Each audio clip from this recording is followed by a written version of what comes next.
All right, welcome to another edition of the Signed by Superstars auction. Today we're joined by Axe and Smash Demolition. Thanks, guys, for being here today. Our pleasure. Thanks for having us. I appreciate it. Yep, we got a lot of good stuff to be autographed by you guys. And guys, if you're just tuning in, you could go and order anything that you want signed by these guys at signedbysuperstars.com. We have 8x10s, we have art prints, and we have so much more. Again, that's signedbysuperstars.com. And if you guys have any questions to ask Axe and Smash, up in the little box, you'll see it coming up in a little bit. You could just put in your questions there. We'll ask them, and we got a lot of good stuff going on today. So thanks for everybody tuning in, and I'll plug that stuff in a little bit again.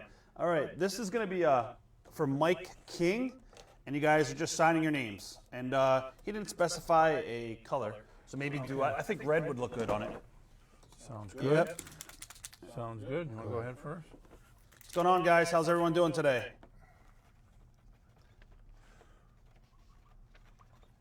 You speaking to us? Oh, no, I was talking to these guys. Oh, hey, heck with these guys. Doing fantastic. It's a little different because I'm usually next to the talent or the guys that are here. So, but I'm reading the questions and stuff like that. So, somebody said we should have brought axes in. Rob, who would have thunk that this is fantastic? Isn't it crazy?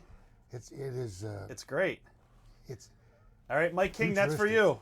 All right, Mike, way to go. Oh. Somebody asked, yeah, you can just pass it to me. This will be greatest. Somebody asked what happened to Crush. Like, what's he up to? What happened to him? He passed away. Yeah, like like I guess what was the cause? Somebody's asking. Wasn't it that he had a reaction from a surgery? Yeah, he had some back surgeries, and I don't know everything what it was, but he had some back surgeries, and that had something to do with it. Right. He was boxing there for a period of time and got hurt and went in. And, you know, he's always had some back problems, too. You Right. know, when we were partners, you know, him being so tall and everything and being so agile, he had back problems. He's what a great guy. Yeah, we think of him often. It's sad. Yeah. And a lot of we were just talking earlier before we went on the air. So many of our friends have passed along. It's just It's sad. you just Lots of appreciate the guys. day, man. That's all you do. 100%. This one's going to be for you. This is for Repo Man. This is for Repo Tony Man. Bauer. You're going to sign this in silver paint pen. I talk loud when I do this. I'm not yelling at you guys, but you're going to put what's mine is mine and what's yours is mine, plus your name. Should I sign it on the... I think we take it out. Oh, yeah. Yeah. I have to take that. Tony, you want us to take this out, right, Tony? He does. You got super hearing or something? You heard that? Was that? I said you got super hearing. I'm reading this chat. Oh. Yeah, there's a chat. So, you know what, though, on the gray coat, black would probably be better. Let me see. I don't know if there's a lot of room up here with the silver. Joe, you know what? Let's wait for Tony. Tony Bauer, if you're in here, can you just let us know if you want it signed in black? And I just want to double check with you again that you want it signed directly on the toy itself and not the case. So Tony Bauer, let me know. All right, Tony said take out. Tony, do you want it signed in silver or do you want it in black? All right. This is going to be for Adam Cantu. You're going to sign it as Mr. Hole-in-One. This is for Repo Man. There you go. All right, Adam, this is yours, buddy.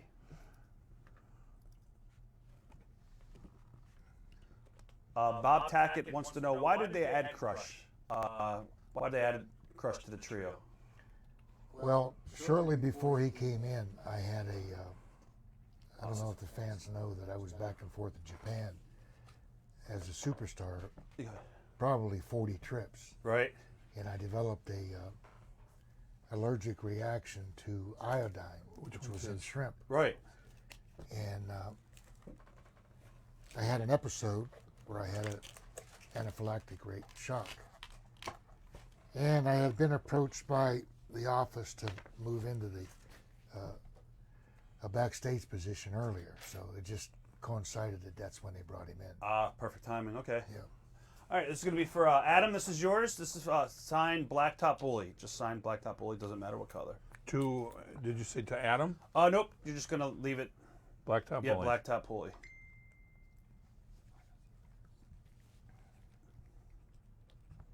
All right. All right. I love that gimmick. Mm-hmm. That was good stuff. Yeah, that was a good one. All right, Adam, thank you. Then we're going to go back to, what was it? Tony. Any color you want. Whatever you think works. And remember again, what's mine is mine, and what's yours is mine. Yep, cool. All right. Christopher Martin would like to know, who was the hardest tag team you guys ever worked? Hardest in what? As far as like, I guess your toughest opponents, he's asking. Yeah, who's your toughest opponents? Well, ones we've never won, matches we've never won, is our wives. You can't beat them. So You I cannot would beat- say they're the toughest. Awesome. We were All pretty. right. We were pretty fortunate. I mean, we didn't have any. During that time, Rob, you know, there were so many darn good tag teams. Oh, yeah. It would be hard to say who was the best and who was the worst. Yeah. Right, right. This is for Derek Walters. You guys are both just going to sign a turnbuckle? What do you want us to sign on there? Just your name. Yep, just your name. Yeah. Barry Darsow? Black Accent Smash as Demolition. Yeah. All right. All right. and black or Well, whatever you guys prefer. Black looks good. Yeah. Huh? Again, if you guys want anything autographed, we are now selling it on signedbysuperstars.com. It is really easy. Just go to the website. It takes about 20 seconds to sign up. We've got 8x10s, we got posters, we got art prints. Lots of good stuff on there. That's signedbysuperstars.com. It takes 10 seconds. You check out using PayPal, Google Pay, credit, debit card, Barry's credit card. I'm just joking. All right. All right. So that's turnbuckle, huh? Yep. well, we never had good ones like that. No. Oh, yeah. Yeah, wouldn't it have been nice to hit that? Ours was all chopped up and bloody. It's And like hitting a pillow. Right, Yeah. exactly. Jeez. All right. Thank you, guys. Let's see. All right. The next piece that we have is for Derek Walters as well. He wants you to sign this in blue marker or paint pen. It's blue. And crush your cruise ship. Okay. All right, blue Derek. marker. This is for You you. got, you got a blue marker around here, Rod? Joe, do we have a blue one? I don't have Yep. I'm going to grab you one. All right. There we go. Perfect. What are your No, memories? that's service. Oh, there you go, right? It's fast. It's fast and quick. Somebody was asking your memories of Mr. Fuji. Memories of being managed by Mr. Fuji. Oh, all good. All good? All good memories. We had Fuji was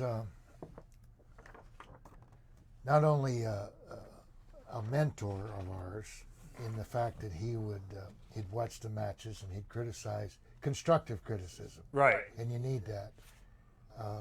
He didn't take away from the team. He didn't want to say too much, and what he did say meant something. You know, sometimes you get a manager and the manager wants to be the main focus of the event. That takes away from the activity itself. So Yeah. And Fuji, Bill, and I, we used to travel together everywhere. So when we'd have the match, Fuji would critique that, and as we were driving, he would tell us what we did wrong or right or whatever, Oh, and, yeah. and we could make changes. I mean, it was... As a tag team in WWE? Yes, he was a shooting manager. Well, you 'cause guys he was- already had so much experience. Like, you've been in the business before. You were in NWA, Crockett. Right. So was any of the advice that you like, hey, I never picked that up back in the day? Wouldn't you have already known all this stuff? Or Well, when you're in the ring and you're ad-libbing things and doing things, because it's not all scripted like it is now. Right. You know, he would say, you know, maybe you shouldn't do that, or add this or add do that this again. or that, and that looked unbelievable. Make sure and do that. And then it's in your memory later. Yeah, because no matter how much experience you have, when you're in the ring and everything's happening that fast, Right, right. you know, it's nice to have somebody be able to tell you that knows how to work, Yeah. that can help you out. And it was all, like Bill is saying, corrective criticism. Right. You know. And believe it or not, That's going to be silver for you. believe it or not, contrary to what most people think, everybody makes mistakes. Of course. That's why there's erasers on pencils. So this is for Derek Walters. Derek, they're signing your cards now. In what color? You're going to do silver, and Barry's doing in blue. All right. Crusher Darsow. That's an old one there. Mid-South Wrestling. I love that place. Bill Watts. You know Oh, what? he was great. He did a phenomenal job teaching me. Yeah. And You worked Florida too, right? Didn't yep. you work Florida? Yep. Who'd you team with down there? Were you teaming with Neidhart? me and Neidhart and the Saint, Right, that's what I remember. David Sierra, yeah. Yeah. I never saw these before. You know what's nice about a lot of things that the fans send in or request or you guys have? I never knew we had these. Somebody Yeah. owes your royalties. Right. And you know, Yeah. and when I was there too in Mid-South, Jim Ross helped me out a lot. He was the announcer down there. Oh yeah. And he could always pull me aside, and I was such a rookie, Yeah. I didn't have a clue. And he'd say, "Hey Barry, you know, do this or do that." And so he's a great guy too. Yeah. All right. This is Derek Walters. All right. It's pretty bad now when I got to put glasses on to even see what that little card Yeah, looks it is like. pretty bad. I mean, I just scribble it. If it's there, it's there. All right. This is gonna be for James Hewitt, and Barry, you're gonna sign it. You have a spot in here. It's in yellow, and then you're both gonna sign it in pink. No, I'm sorry. The pink one is for your spot, both of you guys. And then the yellow is going to be your page, Barry, for Repo Man. So you're both signing that one. Okay. Pink. Yep, whatever color Red. you want to do. Yep. Red. So.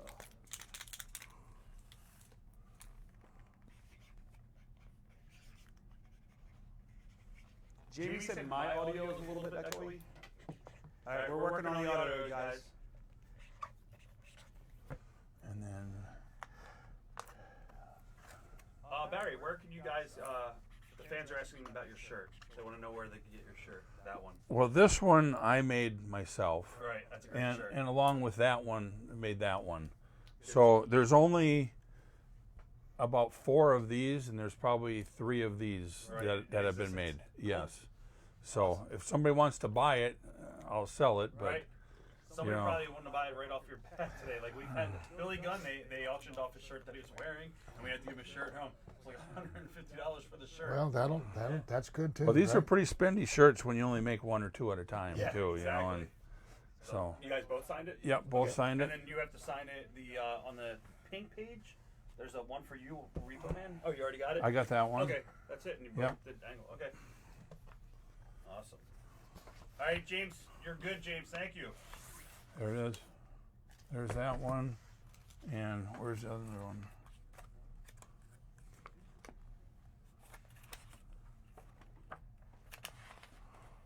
I don't know where the other one is.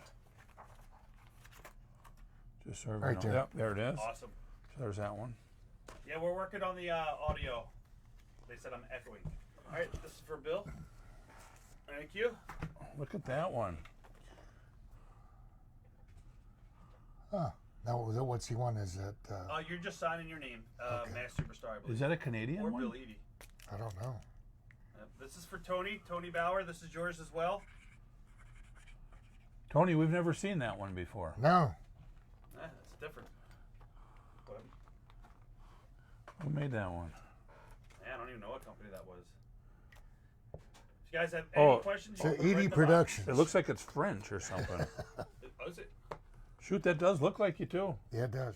Does he have your name on there? Like, no, just it does look like you. Wow, that's great. Have you ever seen this one before? No. That's crazy. Looks like it's from France or something. Or Yeah. Montreal, maybe. All right. We're gonna sign this. Let's see. We're gonna sign this in red. This is for my buddy Anthony. good old Anthony. All right. Thanks, Anthony.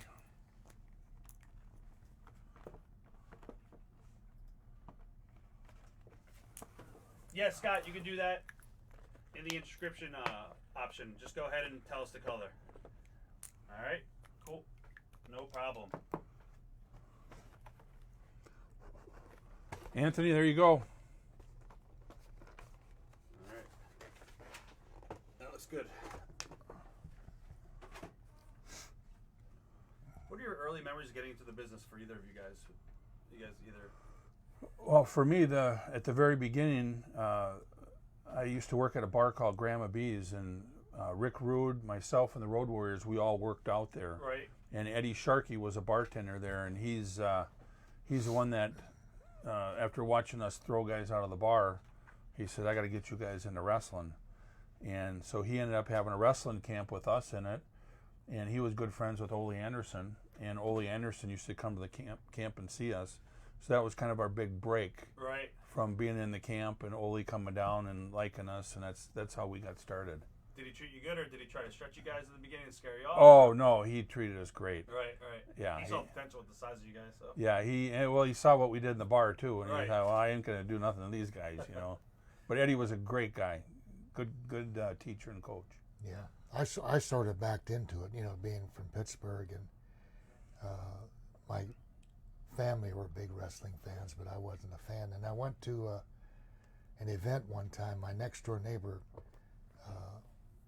Mr. Klingensmith, he was a former professional boxer, fought a bunch of the top guys, and he became athletic commissioner for the state of Pennsylvania. So he took me and his son to an event in the Civic Arena.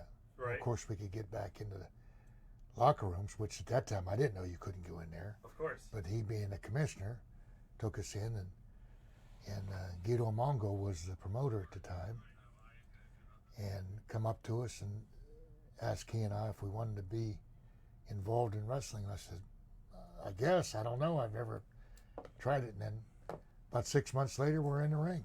There you go. So That's early. All right, this is going to be signed both of you guys. This is going to be for Rob Tackett. you want to do it in silver, Barry? Probably silver, yeah. Was the training everything you expected? Well,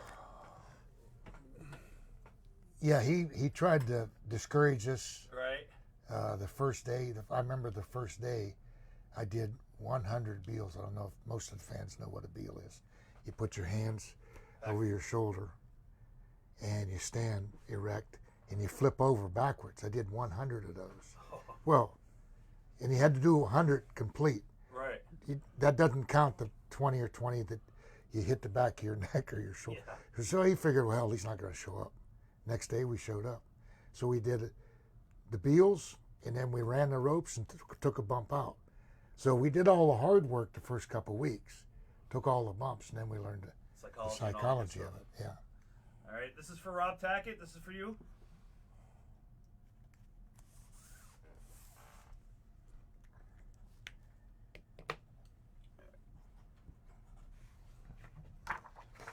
There you go, Rob. Perfect. All right, this is for Mass Superstar. This is for you to sign. This is for Jeff Freer. Okay. Now they want our names on, or just our signature? Just your signature. Okay. Yeah. I didn't. As We Mass had that. Superstar, I believe.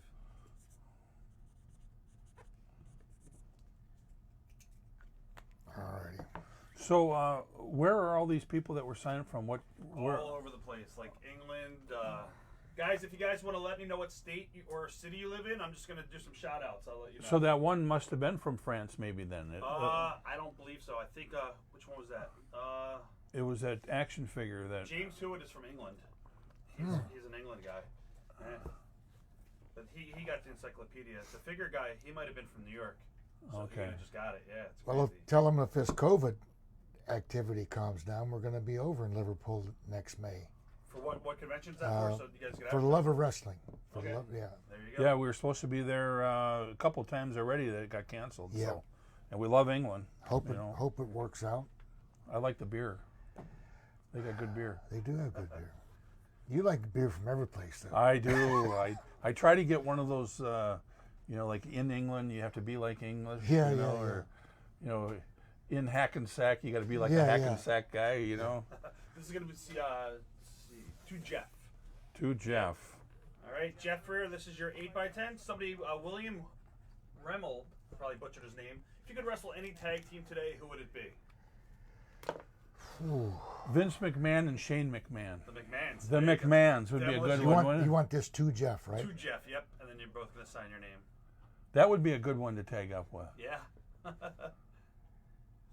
Hall of Fame for you guys ever, you think, or no? We're not in charge of that. We, Right. I think, and I thank the fans because a lot of people continue to mention that, but we have no control over that. I don't know what the situation is, but if we do, we do. Barry and I have mentioned many times, be nice, Right.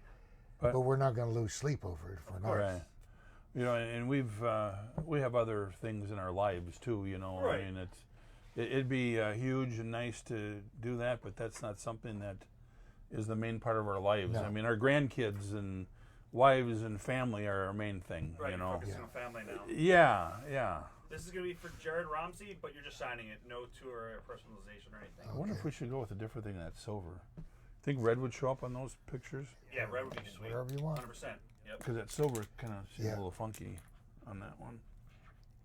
Scott, just let me know what color you want. I'll make a note of it now. Scott Pace. You know, these Sharpies work good, but the silver for some reason runs Goes out out. quick, right? That and Yeah. the gold just All the time. The black and the blue, and they all last. Yep. All right, Jared, this is for you. All right. Let's see. Joe, you have Israel Delgado down here, and it says photo number 3, Crusher Repo Man, to Israel on all 3 photos. He wants all 3 of those photos. Photo 3. Yeah, Crusher, Khrushchev, and Repo Man. Photo. Okay. Well, photo 3 is not that. He wants all 3 of those. Oh, photos. the names. He wants all the names on that one pic. Okay. Oh, what? Look. All right. Oh, To Israel on all 3 yes, photos. He wants photo 3, Right. which is that one. Correct. And he wants Crusher, Khrushchev. 3 photo, photos. And the Repo Man. Okay. Well, you didn't have. And then he wants to Israel on all 3 of these photos. Gotcha. All right. All right.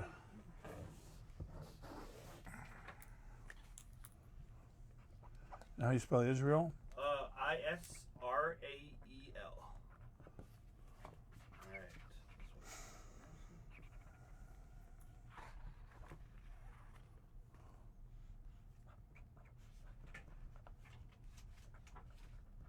Israel Delgado, these are for you. And this one too, right? Oh yeah. Yep.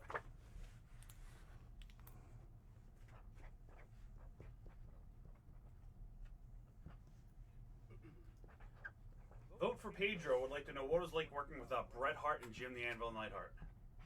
Oh, it was a pleasure. It was a, you know, we talked about that the other day. We had a virtual meeting with him, and you know, like again, we were talking earlier. There were so many good tag teams at that time, and of course, Bret and Jim were 100%. 100% good. Jim could do all the strong moves, and Bret could do all the flying and selling and the comeback. So it was fantastic, right? Yeah, and you know what's great about the wrestling business, some of the guys you become really good friends with. And those were 2 guys that were really good friends, so it was fun being in matches with your friends. Right, you just know, have fun working. It's different when it's a work acquaintance and you wrestle and that's the end of it, but when you have friendships, it's Right. it's a pretty neat deal. So here's all these. All right, Israel Delgado, you're all good. Again, guys, any of these pictures you see right now being signed, you can purchase them all on signedbysuperstars.com. It's really easy. Again, signedbysuperstars.com. It takes 20 seconds to log in. We'll mail everything out to you on, actually Monday is a holiday, so everything's going to be mailed out on Tuesday. All right. This is going to be for Adam Cantu, and this is just for you. All right, Adam, this is your photo.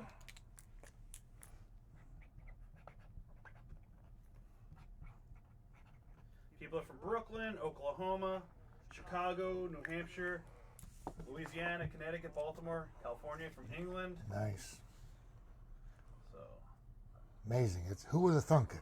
But what a good-looking kid back then, huh? Yeah. Whatever happened to that guy? He's still around. He's still around. remember that guy. I see him once in a while. my buddy Frank would like to know what are your thoughts on Tully Blanchard? Well, my impression of Tully is from what we dealt with him during our matches and things. Very professional, good worker. Right. I don't think we ever had any problems with him. No. One time he hit you with a chair. Him too, in the but- chair pretty good, but no, Tully, good guy. He all business, very Yeah. smart in the business. And like when we had the match with those guys, it was a really good mixture. Yeah. And that was because both him and Arn could work so well. Oh, yeah. So Tully, good guy, very knowledgeable. Both those guys, And I think- successful careers. And I think Tully now, isn't he in the AEW Yeah, yep. doing something for them? That's right. Yeah. That's right. He's a good asset for them. Yeah. This is going to be for you, and you're going to sign 2 miles. What's mine is mine, and what's yours is mine too. I'm- Even though you're doing it on that, He picked out Crusher. It says Crusher. Miles. Yep. Yeah, I forgot those guys are with AEW. That's good. That's weird that he got that picture and didn't have you write it on the other one.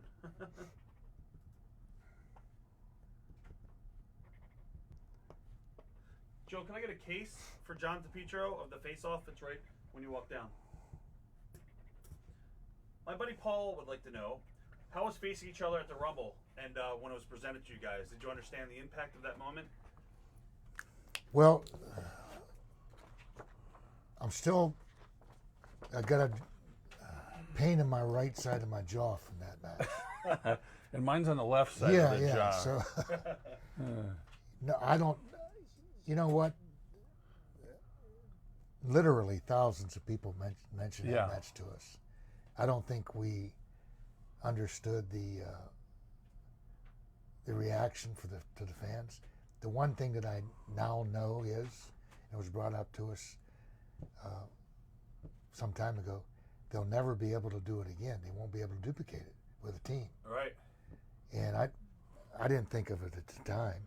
Well, at the time too, it's one of those big shows, so you're all out in the back and everybody's there, and then the first guy goes in, and then I came in second. It was like, it was a shock to us too, and then it's like, well, what do we do? Yeah. Do we beat each other up? Do we shake hands? What do you do? So it was kind of a shock for us too. But what a great deal. But like Bill says, you don't know at the time what the impact is later on. You're in the moment. And a lot of the fans mentioned to us, well, we figured that they were going to break you guys up. Right. That was a teaser. See, and they weren't. I don't think that was even in their future scope. Good. But sometimes the fans say, well, they second guess them. Well, I don't know what they were doing. I don't know what they're doing. And I don't really believe that the office understood the impact. No, I think it was maybe even a rib for those guys. Who knows? Yeah. Let's throw those guys together and see what happens, Right, right. But then, when Andre came down after, it was like, well, we don't want him to pick on one of us. Yeah. Let's both get him. I mean, that just made sense. You guys got along with Andre? Oh, yeah. Very well. I heard if he likes you, he liked you. If he didn't like you, you'd know it. Yeah, like Barry likes to say, there's no shades of gray. It was either black or white. And we both had known Andre for years and years and years. And, right. He couldn't do enough for you. If he didn't like you, he didn't do anything for you. He wasn't harmful in any way. He just ignored you. Right. Because life's too short, and he proved it. He died at an early age. Yeah. Why be around people that you feel comfortable with or you don't like? Or Right. You got that condensed period of time in your life.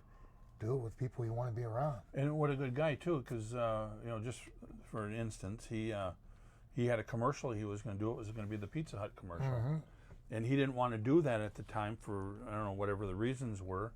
But then he told him, he says, "Well, hey, let's get Axe and Smash in there." So we ended up getting the Pizza Hut commercial because of what Andre did for us. That's awesome. Yeah. I mean, that's huge. Yeah. Yeah. Because he could have said, "Hey, give it to anybody or keep it himself or whatever," but. Or just say no. Yeah, and so it worked out really nice. Where do they want this Inside to be? the case, yep. Right This in is, here? yep. Guys, this is a DVD that we did with Demolition and Road Warrior Animal. It is called, what is it, Face Off? Yes. Yep. This is the Face Off DVD with both of these guys and Road Warrior Animal. Face Off Behind the Paint. Yep, Behind the Paint, and it's a great interview we did. I think that we did this at Chiller when you guys were there. Maybe, We did it at the hotel. Yep. Talk about the run they had with the Road Warriors, and if there was ever any problems working with the Road Warriors. That's No. that one right there. Well, they're asking that. No, I was. Oh. We talk about it in the DVD, so Yeah, never a problem. Good, Well, I'm sure good we're gonna friends. Bring up the Road Warriors. And I haven't seen Joe for a while. No. No. All right. Well, last time I saw him was we did a deal on Hawk for that Vice or whatever that was. This is to Eric. This is for Eric Olson. I mean, you've Barry, you've known Hawk and Animal forever, dating back to Crockett days. So. Yep. Yeah, I grew up with those guys. Right. All right, Eric Olson, this is for you. Again, if you have any questions for Demolition, just put it in the box.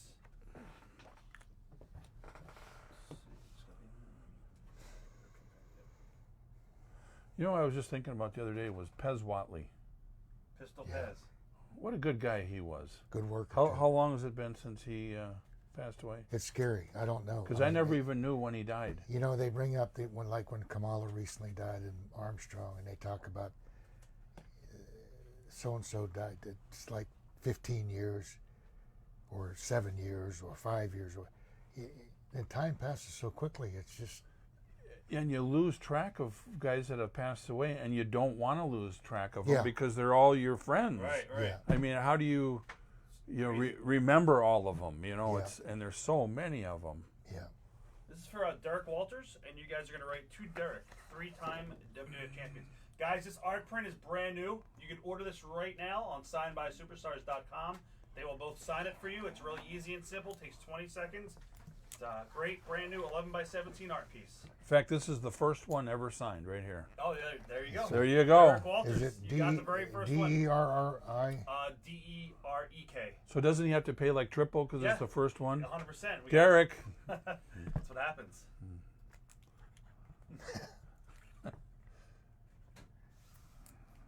That is nice. Memories of Ivan Koloff. You got to work with him a lot, obviously. You were part of the trio with him and Nikita. Oh, Ivan was the greatest guy ever. I mean, and one of the hardest workers in the ring.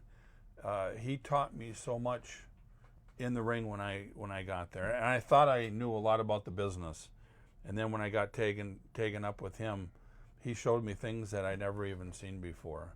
He was just a good guy in the ring, good guy out of the ring. Yeah. You know. And Nikita, too. Yeah, well, and Nikita. But I got a great story. Do I got time for a story? 100%. All right. You ready to hear this story? I probably told you this before. But down in the Crockett territory, you ended up getting long trips. It wasn't as bad as Mid-South, but pretty close to it.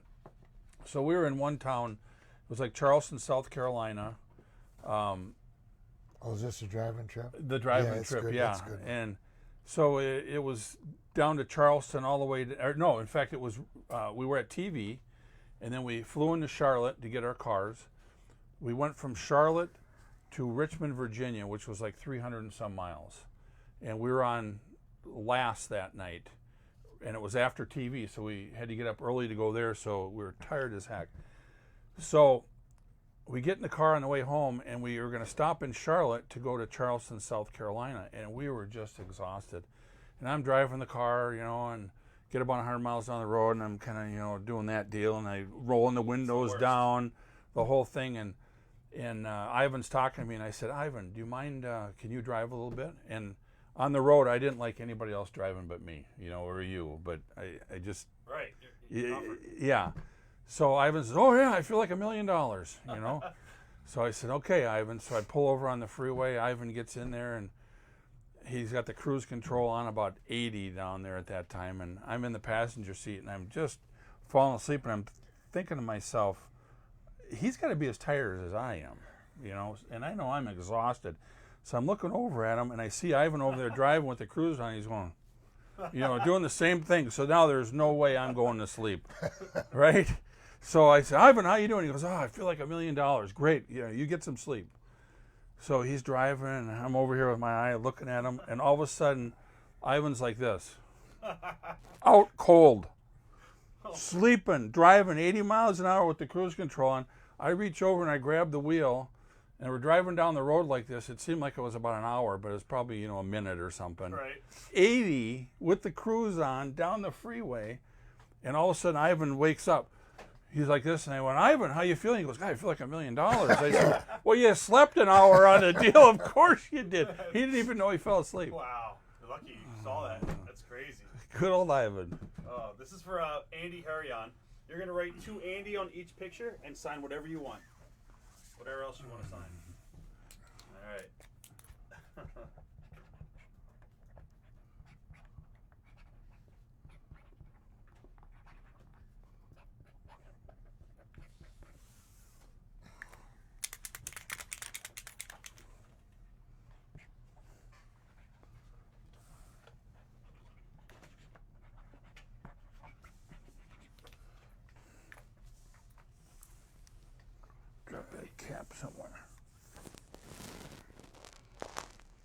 happened? You dropped it? Dropped the cap somewhere. I don't even see it. It's probably gone forever. Oh, it's by your foot there, Bill. Where? By your right foot. Perfect, thank you. All right, the next photo is for Calvin Delp. And you guys are just signing it. All right, Calvin Delp, this is for you.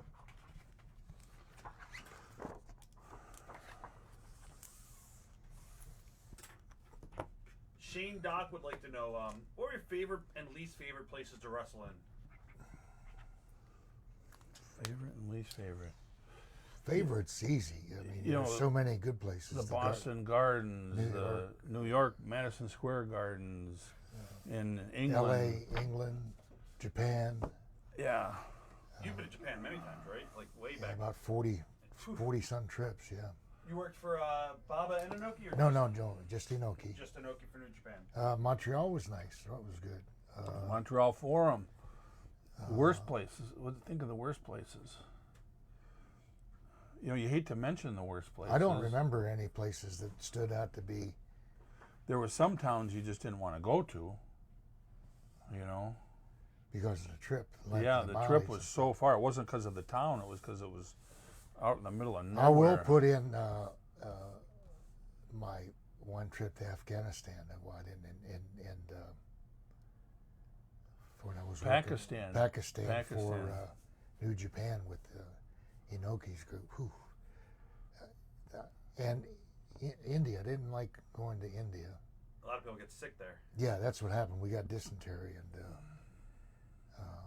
there wasn't enough guys on the tour to have the matches. They had to cancel a series of the matches because everybody, you know, you're throwing up and going to the bathroom at the same time. I'll tell you what color he wants. Axe, he wants you to sign this in silver above the head, and Smash, you're going to sign it in black above the head.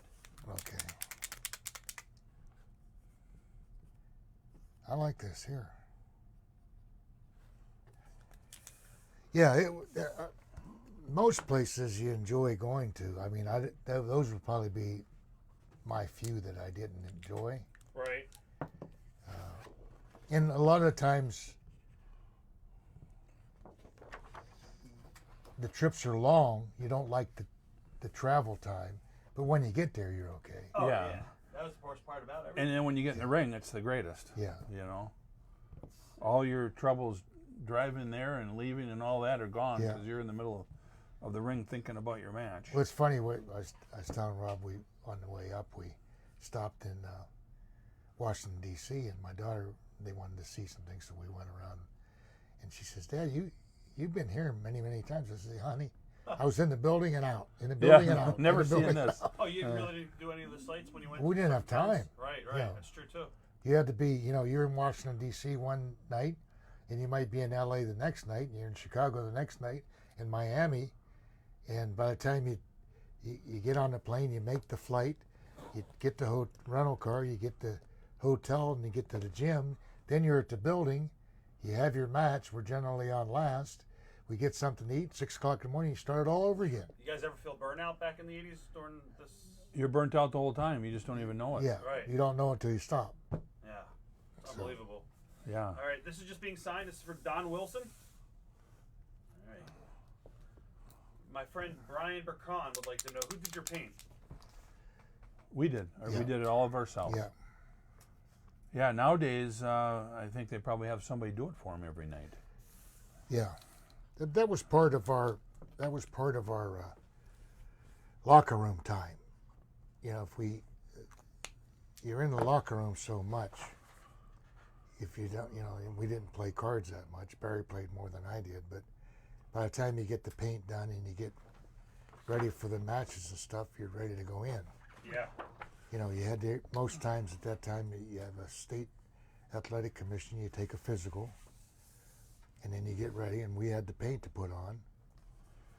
And sometimes we were rushed. We got there, and it was a big Coliseum crowd, Right. pay-per-view crowd. You more detail on your paint.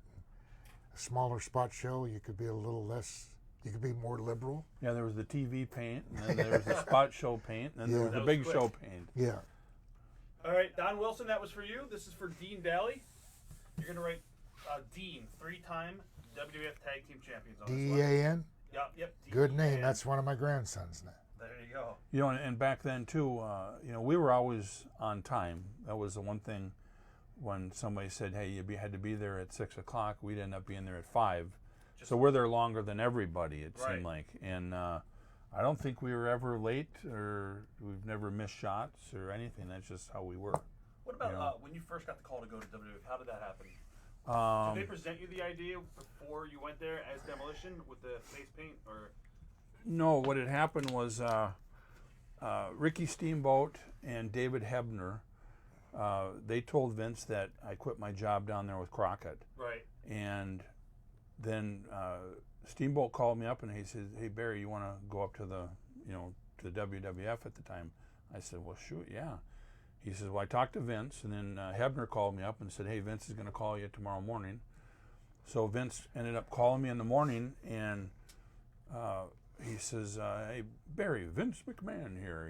He says, do you have time to come up and visit here tomorrow morning?" And I said, "Well, Vince," I said, "I don't know. I'm pretty busy, and I said, "I'll have to look at my schedule." I said, "Yeah, I'm free." So he says, "Well, I'll have a limo pick you up, and I got some ideas for you, and we'll see if you like them or not." So I ended up flying up there. They picked me up, took me to the office. I had to sign a non-compete deal. Right. And then they came out with a book on what the Demolition looked like and everything. Were you already there at this time, Bill? Were you there yet, or?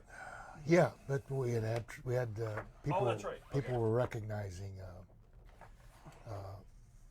Randy at the time. That's right. Okay. Yep. Yeah, so then I told Vince, I said, "Yeah, I'd really like to do this. I said, I know I could fit right in." He says, "Well, you know Bill Eadie at all?" And I said, yeah, I met him in Atlanta way back. And I said, and I've heard nothing but great things with him, and he'd be a perfect guy to help teach me, because I'm still a young guy. Right. And then he says, "Well," he says, "why don't we have you start in the next month or so, and we'll get you in the territory and get everything going." I said, "Well, Vince," I said, "I just quit. I've been on the road for about 4 years," and I said, "Is there any way I can get just a little bit of a break?" I said, "This is a terrible time to say that, but I said, I need to be with the wife, and I need to be home for a while." And he said, "Perfect." He says, "Why don't we sign you a contract? We'll get you some money." And he said, "Bill's over in Japan." He says, "Why don't you start on, I think it was Super Bowl Sunday." Yeah, I don't. We were in Florida, and it was WrestleMania that was in Detroit. Okay. So I signed the contract right before that, and then we had some time off after that again, and I was getting paid, and then that's kind of how the whole thing started. Right. You know. Were you guys aware that you guys were being compared to the Road Warriors right off the bat? I don't think we were. Well, I Were think we? that there was people that would mention it, but See, I never even heard of that. our character, we were involved in our character, and they were involved in theirs. Yeah. The comparison, I think, was with the paint and Right. the Leather. Spikes. the leather and Yeah. spikes and stuff. But See, it's funny. I never even heard about it Yeah. until after we were done. Right. Right. I suppose I'm in my own bubble. We're in our own bubble, I have a funny.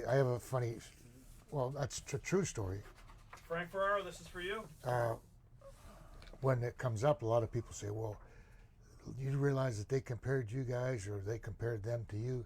I said, "You realize that there's 500 million Chinese. Some of them might like Demolition. Some of them might like Road Warriors. And most of them don't give a damn about either team."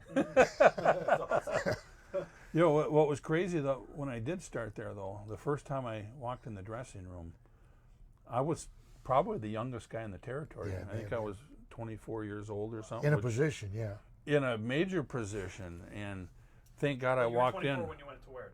To Vince? Yeah, to Vince. It was Wow. 24, 25. It was right there. I can't remember what it I was. feel old now. Yeah, so I'm the youngest guy in the territory. And I walk in with Bill in the dressing room, and you walk in, you get, Snuka, Don Morocco, Yeah. Orndorff, Andre the Giant, Hulk Hogan. You got all these guys, and it's like, holy cow, what a Yeah. territory this is, This is for Kane Pierce. You're gonna write to Kane. Kane. Yep, Kane. Was Hogan by himself a lot, or was he one of the boys? Did he change in his own locker room? I would imagine he did back then in the 80s. Well, I think the Office. I think if he had his choosing, he probably would have wanted to be around the boys more. Right. I think that was segregation dictated by the Nature of the Office. business. Yeah. Because we've always had good relationship with him. He's always been friendly every time we see him, even today. So I don't think that was his choosing. I think that was thrust upon him. Because later on, Ultimate Warrior had his own dressing room, and I think Brad had. I think they wanted a separation. Maybe there's business transactions and dealings and conversations that they're having that they don't want everybody else to be privy to. Right. You know, they don't say, "Hey, Rob, come here, I want to talk to you." Well, they can go talk to him. Right. And you don't have to leave all of us. Makes sense. And I think just the position that they were in too, they had a lot of stuff going on, where they had to sit down by themselves and really think of, what's this promo going to be like, because it had to be perfect for these guys because they're the franchise. Yeah. And I think there was a lot to do with that too. All right, Kane, thank you so much for that. That's for you, Kane. The next one is going to be for Mitch Fredrickson, and you're going to write to Mitch, 3-time WWF Tag Champs. MITCH? MITCH, yep. Again, guys, you go to signedbysuperstars.com for any of these 8x10s that you're actually seeing being signed live. You can purchase them right now on signedbysuperstars.com. It takes about 20 seconds to register if you're not registered. And then we take credit cards, debit, PayPal, Google Pay, Apple Pay. And get your stuff signed. We mail it all out on Tuesday. You guys have any questions for Demolition after Smash? Go ahead and put it right up on the screen in the little box, and we'll ask them whatever you have. No questions will go unanswered. Excuse me. That's the president. Fans are calling you, huh? There you go. They got important questions. All right, Mitch, thank you so much. That's for Thanks, you, buddy. Mitch. You're the man. All right, this is going to be in red paint pen. This one is going to be for Adam Grun. Adam Grun, this is for you.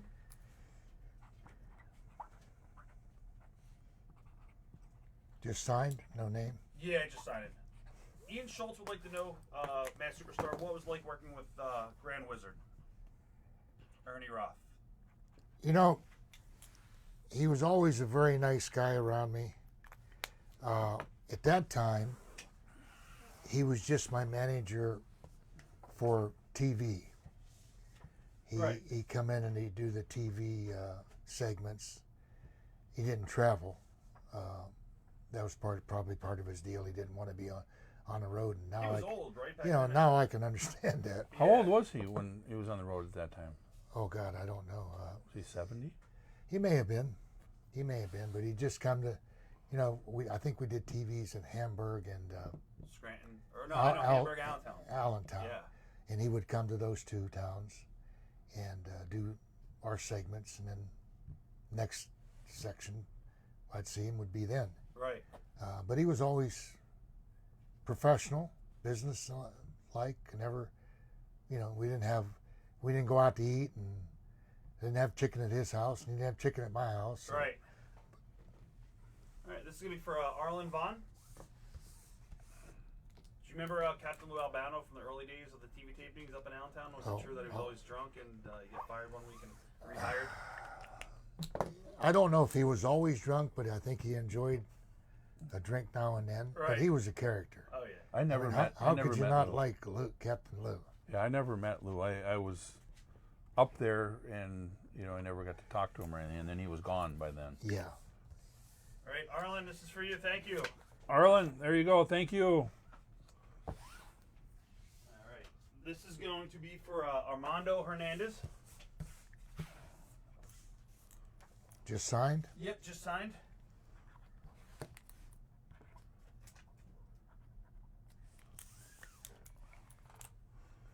We are 6 feet apart too, so everybody knows. Yeah, it's just a small. My arm's really it's a small big. camera angle. Did you guys guys like working with Marty? Marty and Shawn Michaels? Oh, yeah. Easy. Oh, yeah. Really easy. All right. This is going to be in red paint pen. This is going to be for Justin, Chuck. Too late now, buddy. No, I was going to show my wife, who's the greatest. She was up last night and she makes masks. Oh, wow. She says, Barry, I think you need a new mask for the Right. trip, you know, because your other ones, you haven't washed them in a day or two, you know. So that's the one that she came up with. Isn't that great? Yeah, that is cool. Yeah, she did a pretty good job. That's a good job. Somebody at Yeah. the door? Okay. All right. Justin, Chuck, You know, again, for you. if I'd have thunk of it, I'd have had some Mass Superstar mask made up. Well, yeah, You should. They'd sell. That might be a project. but if you wear your Mass Superstar mask on the plane, they might think something's up. Hey, you know what's weird? if You know what I mean? If you wear your full mask instead of one of these. I know, those wouldn't work. Joe, did we do Craig Pomeroy? He's asking about a change of color. Okay, I haven't done it yet. Okay. You'll write it in there for me, Joe? All right, cool. All right, Justin, Chuck, you're all good? Next, we've got, let's see. Armando, Justin, Chuck. All right. There it is. This is yours right now, Greg. All right, one. So what are you charging for these pictures here, Rob? Actually, they're on the website, Joe. What is the art print prices? I know 45 for the 8x10s. 55 for the art prints. Well, that's cheap. Yeah, it's really cheap. It's Good deal. job. Yep, good Yeah, deal. this fantastic job there. Yep. Greg, this is for you. Actually, I'm going to give you another one. We're going to do the next one in red. Actually, Greg, this is for you. I'll just take that one. He wants this one in red. And it's going to say, Down here then, or? Both sides in red. Or? yeah, across your chests. Red paint pen. Okay. This is just an extra one. Greg, this is yours. Greg Pomeroy. Did you guys still watch The Business today? I haven't, no. No, I haven't either. It's Right. just Did you guys miss it? well, we often get asked that. I said I don't miss the travel. I don't miss the bumps. I think we missed the money maybe. Right. You know, I do miss the guys, though. Oh yeah, well, You but we know. get other than now, you know, like we get to see you or Yeah. we do these things. And before, when we were doing the signings and stuff, you get to see the guys that you hadn't seen and bumped into for years, Right. and that helped. Oh, yeah. But yeah, it's tough that part. This is for Robert Tackett. Rob, this is for you. You guys are just signing. All right. You could add an inscription when you go to the website and check out. There's a little box that says inscriptions. You just add what you want in there, Jared. Yeah, the Hal Haney art print is amazing. That's what you guys have been looking at. Yeah, that was It's good. awesome. All right, Rob Tackett, thank you. That's what that one was? Yeah, it's his name is Hal Haney. That's the same one that did the deal with Yeah, Brett. he did the one with us at the. Oh yeah, yeah. For because Bret he- Hart. Yep, he was telling us. All right. He's good. He does a good job. You know, and Brett sent me a picture. He texted it to me, that picture in black and white. I thought Brett did it. Oh yeah. And Brett's he a goes, great artist. yeah, and he goes, no, Hal Haney did that. And I said, oh, geez, well, you could have did that. And he goes, yeah, not as good as him, you know, but This is going to be for Gregory Ream. And you guys are just signing it. So again, guys, if you want to get that art print signed that was made by Hal Haney, we have it available for $55. It is available on signedbysuperstars.com right now. Takes about 20 seconds. Put in your order, and we'll have these guys sign it live and in living color right here, right now. Smash, where did the origin of the yelling at the tag team opponent outside the ring come from as you beat their partner down? where did that come from? Yeah. Just out of my mind, you know, you just, you kind of got to just do whatever the thought is in your head, and then that's what you do. And then it kind of worked all the time, so I always did it. Right. You know, I guess I like to yell too. Yeah, it might be. You know, But you No, know, if it works, it works. If it doesn't work, then you just delete it. you know what's funny is too. I always have. I got headaches all the time. It's full-time headaches. But when I yell, I don't. So when I'm like right now when I'm talking, it just like it gets me. So sometimes I talk louder and then I don't have the headaches as bad. But I got pretty serious headaches all the time. Oh, you think it's from bumping? It's from getting hit in the head and from bumps and all different things. Huh. But it's always got a headache and I got ringing in my ears and. This is to Joe. This is for Joe Metello. To Joe, lock your trunk. To Joe, lock your trunk. Yeah. What was your favorite gimmick that you guys have done? You've had multi gimmicks in Repo. You've had like 5 different gimmicks, right? I think 13. Wow. I think. Unbelievable. I enjoyed the privacy of the Masked Superstar, and surprisingly, with no facial features to recognize, Right. just putting the paint on with Demolition was almost like a mask. People would, it was years before they realized who the guys were. Right? Yeah, I think. I think the Demolition Smash, because being with Axe was my favorite one, and Crusher Khrushchev with Ivan and Nikita and Nikolai Volkov, I loved it. It was awesome. But Blacktop Bully was my favorite after Demolition, I believe, and they just didn't go far enough with it to really create that character. But that could have been incredible. And that was your creation too, right? Well, Arn Anderson. What had happened was Ric Flair was the booker in WCW way back there, and they brought me in, and Bobby Eaton, Arn, and myself were in Bobby Eaton's garage, and we were drinking some beer in the garage like you normally do down south with the couch and the TV. And I told everybody, I said, I need to have a name, and Rick wants me to be a truck driver. So after about 6 beers apiece, Arn Anderson puts his glasses down on the bridge of his nose, and he looks at me and he goes, "You're the Blacktop Bully." So that's how that whole name got started. Arn Anderson came up with it. Unbelievable. This is right here. This is going to be a red paint pen. This is Scott Pace. You guys are going to write on the Repo one just your name in red paint pen. And then, yep. Oh, that's yours first. This Sorry. one? All right. Yeah. Just the name Repo Man? Yeah, and then on the other one, someone's going to write 3-time WF Tag Team Champions. All right, Scott Pace, this is for you. What are your early memories, Barry, working with Ricky and Robert, who were probably the most over babyface tag team of all time? I mean, that had to be easy getting heat on them, right? And then, yeah, let me just sign this. When we were in Mid-South wrestling, it was me and Nikolai Volkov, and we first wrestled them down there. right? And I had no clue about what to do in the ring.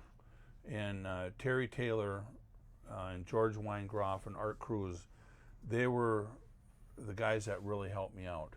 And Lanny Poffo too. They actually took the time, and before the matches, I'd wrestle in the ring with them, and they taught me a lot. So when it got time to actually do some pretty serious angles with the Rock and Roll Express, Right. they were already knew what they were doing, so I just followed their lead.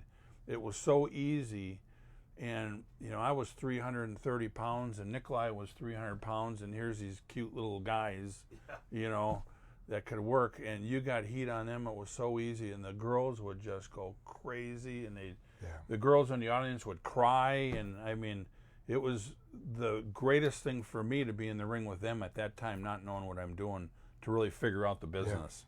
Yep. Now I was a heel. Right, I mean, right. people wanted to kill me, and I was like, now you're doing your job. Yeah. Good stuff. So yeah, great matches. Did you guys own any of your tag team titles that you've won? Did you guys have any of the belts, or did you guys have to give them back to the office? Well, We never lost them. yeah. That's a. Somebody wanted to know that. Mike Valdez. That was his question. Is this? We had to give them back. Oh yeah. Chris Copeland, this is for you.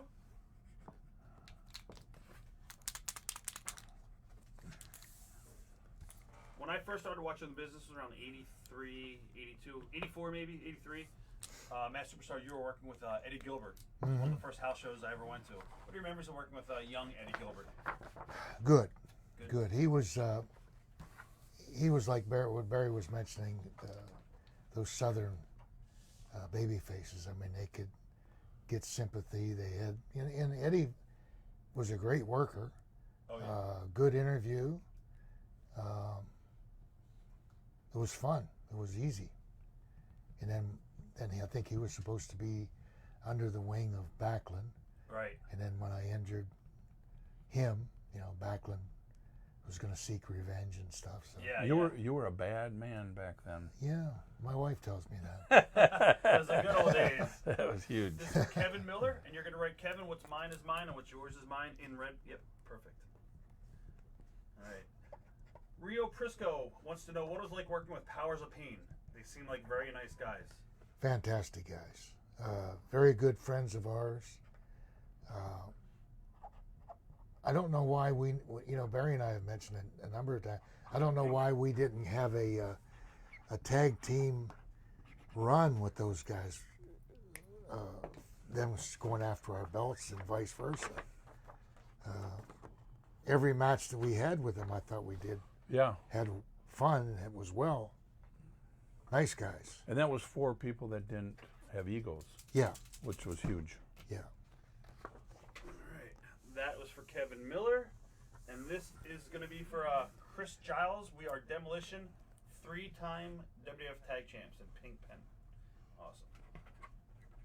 All right. This is a rare photo. You know where this was? This is It looks like in Richmond, right? Richmond Coliseum in front of the wall. Richmond? From the wall. Yeah, the wall. it's a famous wall. That was one of our first pictures taken. Yep. It was by a good friend of ours, Eddie Chestnut. I know Eddie. But rare. You don't see that very much. There you go. We know like that- to bring out the rare ones here at Sign by Superstars. You know, that pink color on here looks really good. That's why, yeah, it pops. Looks really good. Yeah, Three, Eddie's a what, good guy. 3-time, Oh, okay. 3-time champs? We are Demolition, 3-time WWF Tag Champs. Yeah, that's a good picture. Isn't it weird how you recognize buildings from the brick wall? Mm-hmm.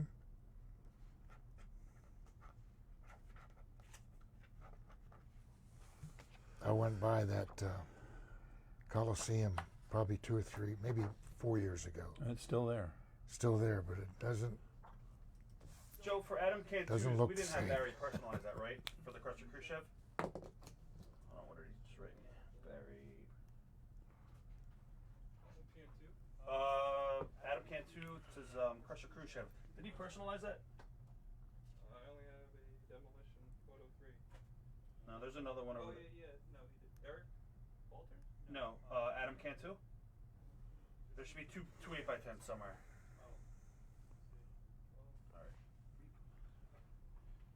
How are you keeping these in order? You're just putting It's them in. all computerized. Oh yeah, it's all computerized. It's crazy. All right, this is photo number 3: Repo, Mass, and Crusher. Mass and Crusher. Did he personalize that one or no? Yeah. Oh, okay. That was our bad. All right, this is going to be Demolition is going to be in silver, Crusher's in red, Mass is in yellow, and Repo's in blue. I'll tell you guys again. You just signed your names, so. Crusher's in red, Crusher Khrushchev. Mass Superstar is going to be done in yellow. Repo in blue. Yellow? I don't have a yellow. Yep, I got one. Oh, Right, okay. here we go. All right. This is for Rick Samuels. Thank you, Rick.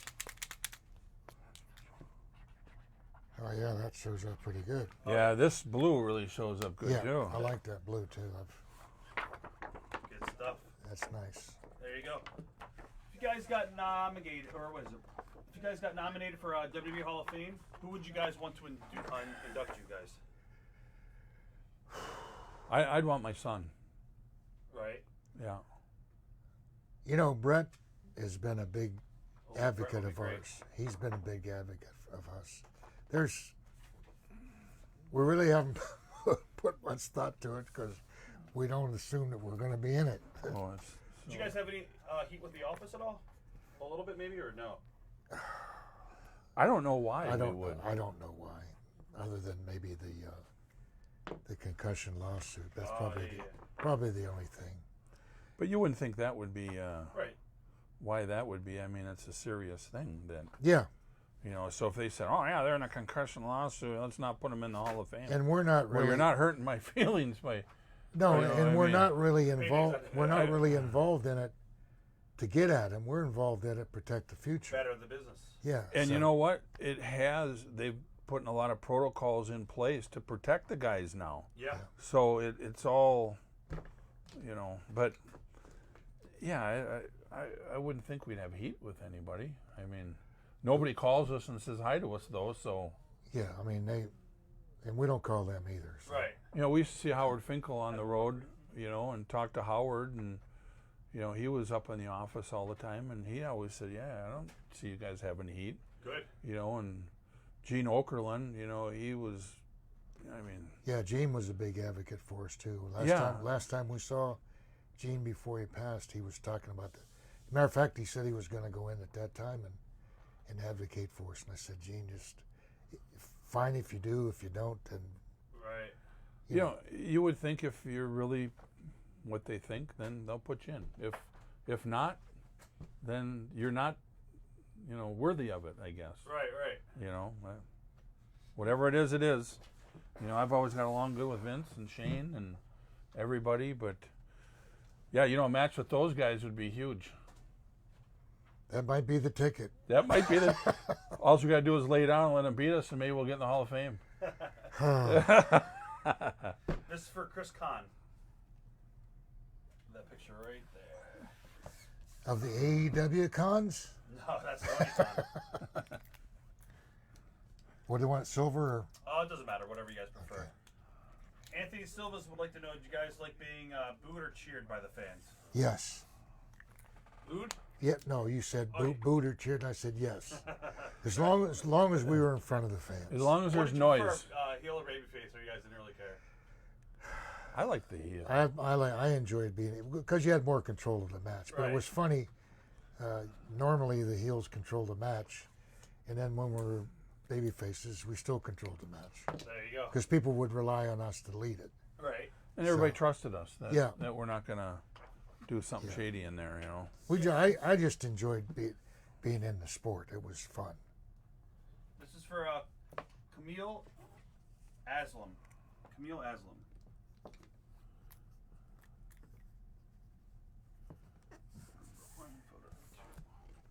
We were just talking the other day that we were involved in a small fraternity that millions and millions and millions of people want to get into but can't. Got to travel the world, got to see exciting things, and got paid where people pay to go to. Isn't that crazy? Yeah. It's amazing. How do you spell Camille? Well, this one you're not personalizing. Okay. You just sign your names. Okay. Yep. You know, and I was a golfer way back too, so I'd play golf courses in different countries and states. You know, you tell your friends, you know, yeah, I golfed in Scotland a few weeks ago. That is amazing. Scotland, yeah, you know, or I was in Germany and I got on the golf course, or you know, Honolulu or whatever. So it was kind of neat. Hey, there's a story I like to tell about. I'm on a plane. We're gonna meet up someplace, and the guy's sitting beside you and he's chatting, and it gets to you ever been. And Oh, we're gonna write on that 3-time WWF tag team. it's you're on your way to San Francisco. Well, I've been there, Right. and then he mentions I've been there too, and no matter where he mentions, I had been there, and I could see this guy thinking, this guy's full of shit. Right. He's BSing me because he hasn't been all these places, but we were. Right. Yeah. You guys traveled the world. Raphael White would like to know: you guys ran a program with Powers of Pain, but I remember being short-lived. Why was that? We don't know. We just talked about that earlier. That would have been a good program, I think. We enjoyed the matches with those guys. They had Fuji, which would have been a natural. Oh yeah. Us getting back at him. Right. I don't understand it. I don't know. It's almost like they think it might have worked, and then they just ixnay it. Well, both those guys are very quiet guys. They weren't going to speak up. Of course. They weren't going to knock on the boss's door and say, Right. hey, we demand this or we'd like this. This one we're gonna write Camille. I'll tell you how to spell her name. It's Kamile. There's no place to hide. The demos will get you. Oh, I'll let him do that. Oh. Yeah, I remember going down Fort Lauderdale, and Warlord was a bouncer at Club Iguana in Fort Lauderdale. Yeah. Yeah. And ECW would go down. Is he still? I don't know what he does now. No, he works security at another company, I think. Yeah, he does personal security. What a great personal guy. bodyguard. Okay, what am I writing on here? To Camille, All right. Kamile. There's no place to hide. The demos will get you.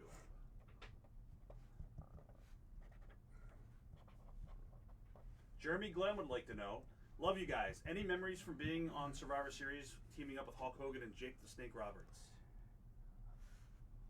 That's funny. That came up the other day, didn't it? Do you want to tell him the story So about Demolition? To Camille, there's no place to hide. The DEMOS will get you. You want to relay the story that you talked about the other day I have about the another one if snake you wanna use another one. No, I don't know. in Survivor There's Series? no place to hide. The demos will get you. Demos.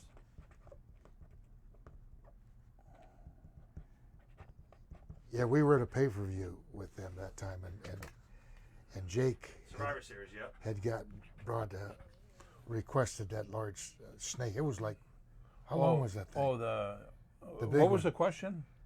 They want to Working memories at- of working with Jake and Hogan. Oh.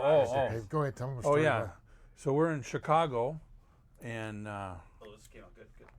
yeah, we're in Chicago, and it's Bill, me, Hulk, Jake. and Jake. And Jake says, "Oh yeah, this is going to be great. I got the big snake." And we're thinking the big snake. Every snake we ever see is big, Right. right? So it's kind of a surprise, and it's a huge show in Chicago, and all of a sudden you walk into the shower and there's this snake. It's like 30 feet long or something. The head on it was like this. Oh, it was tremendous. Not exaggerating. The I head, can believe it. the head was like this, and nasty. really bad. And what we found out was, the bulldogs were in there pouring hot water on it and everything to get it all riled up. It's crazy. So you walk in there and the snakes are, and we try picking this thing up and the tail is just, and right away Hulk goes, there ain't no way we're going out there with this thing. It's manhandling 4 of us. I mean, it was so we put it down. Then you had the smaller snake. So we go out with the smaller snake, and the smaller snake was probably 20 feet long too. So, anyways, to make a long story short, the matches are all over and everything. Everybody leaves. Well, about 2 weeks later, they found the big snake up in the rafters. It got loose. What? In the Yeah. Coliseum. Yeah, they didn't take it out of the dressing or whatever, and it got out and it got up into the rafters. That's And it insane. got loose. Yeah. So. Oh, let's do that one first. That's for Chris Kahn. Okay. Oh shit. What photo is that? Not having a very good time with this thing here. The caps. The caps. All right, Derek Morrison, this is for you. Which picture would Adam have of Khrushchev? Just this one, Joe? Yeah. Okay. Yep. We're just gonna sign it, not personalize it. Okay. All right. Derek Morrison. All right. It's hard to remember all the everything with those stories. There's a lot more to them, Right, I can imagine. I Oh. can imagine this. So which snake got loose? The big one or the, The big small one. The big one The big one got totally loose. got totally loose and was up in the rafters, and a janitor found it about 2 weeks later and about had a heart attack. Yeah. So you would think that when it got loose that day, they'd be looking for it that day. They let it go that Well, long. they didn't know it was loose. They Yeah, thought somebody grabbed Somebody it. and- brings it and takes them, and you don't know if somebody picked it up or That's incredible. they brought the birds in and they take the birds out and they bring Right. it. Insane. Well, and then another time, a smaller snake got loose on the runway. Remember? And Jake was up in first class, and everybody came in. "Oh, there's a snake that got loose out here," and Jake had to run out and run over, and then he made like the snake was handling him, and he's, so everybody in the plane's looking at. He's Like working. a movie, like the Naked Gun. Yeah, he's That is working the awesome. deal. This is for Adam Stump. You guys are just signing it. Yeah, you got a captive audience. You might as well. That is awesome. Again, guys, if you want to get any of these items that we are signing for you, you can get them right now on signedbysuperstars.com. Check out the website, signedbysuperstars.com. Takes 20 seconds to log in. You pick out exactly which photos you want. We got posters. We got a lot of good stuff. All right, Adam Stump. Gary Wada would like to know, what was your favorite city to wrestle in? Your most favorite? Oh, like we said earlier, that'd be difficult. I mean, Montreal was nice, Madison Square Garden, Boston Gardens, Atlanta. But being in your hometown LA, was the yeah. best, because then you could sleep in your own bed. Oh, of course, yeah. Yeah. This is for Ryan Rogers. You guys are just signing it. Color you going, silver? Red, I guess. Red? A lot of people are asking Andre stories. You guys have to hear, some Andre stories. Oh, yeah. One of the... Were you there the night that Andre, I guess, stiffed Bigelow in one of the matches? No. He wouldn't let him up? Okay. No. I know, I'll tell a story about Andre and John Studd for some reason. John was a good friend of mine and my partner for a while. But John thought that maybe he was going to take Andre's place or whatever. Right. And Andre nicely asked John when he comes in the ring, especially when he's working on the same card that he's on, please don't step over the top rope. The Giant does that. Right. Well, John, and I hadn't seen John for a long time. I remember the town was Omaha, Nebraska. So the night before, we were in a show, and John comes in, steps over the top rope. Just a house show, right? House show. So the next night, Andre says, please don't do that. And John did it again. Andre beat the living shit out of John. In the ring. In the ring. Right. And when John came in the dressing room, he didn't say nothing. That was the last time I saw John in. He left the company? Yeah.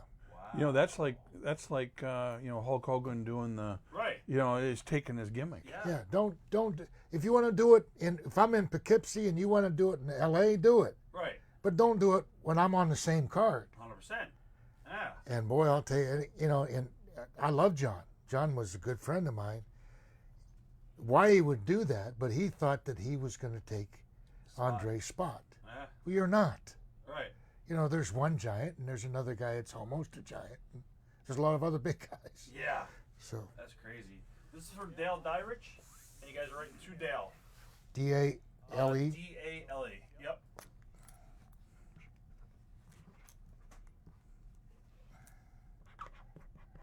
Gentlemen would like to know what's the best match you had as a tag team? What is your favorite match you guys had together Oh, God. as a tag team? If we mentioned 10, we'd probably leave out another 10, wouldn't you think? Yeah. I'll tell you who guys we had. We had good matches with the Bulldogs. We had good matches with Tito and Martel. We had good matches with Brainbusters. Brainbusters, Haku, Andre. Andre,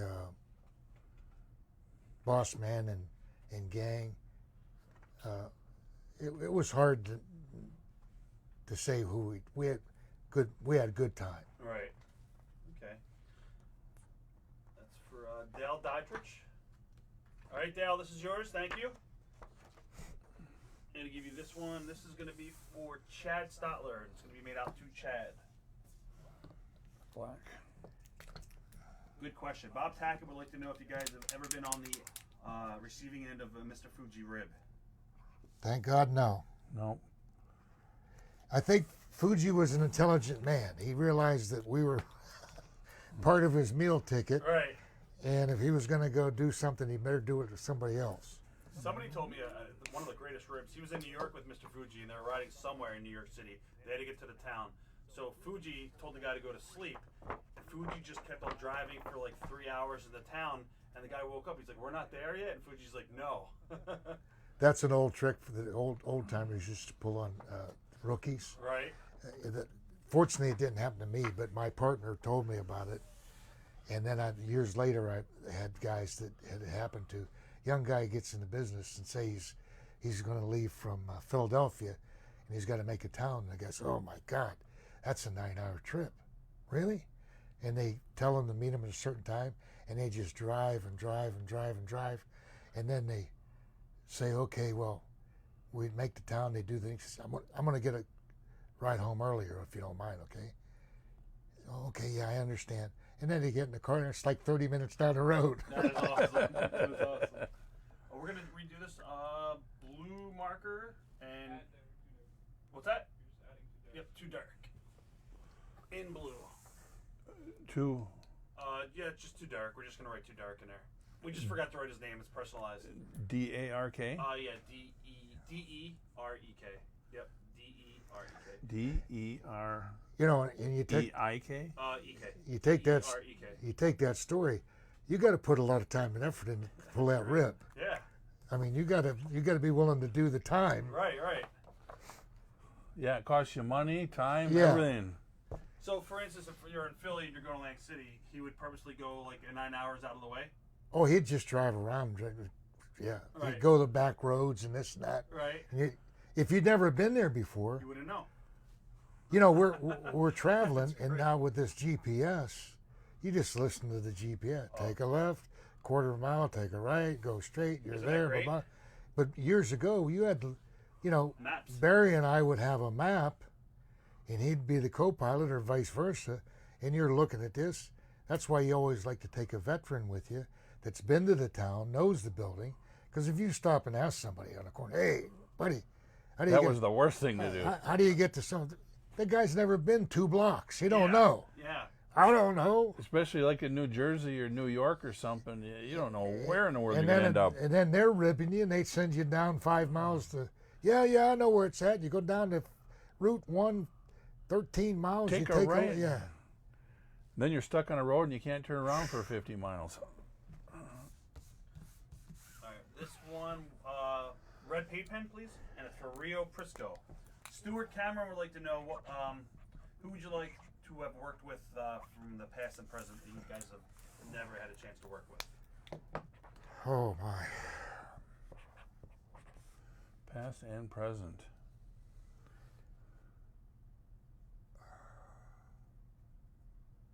That's a tough one. I don't know. You know, Maybe Pat Patterson and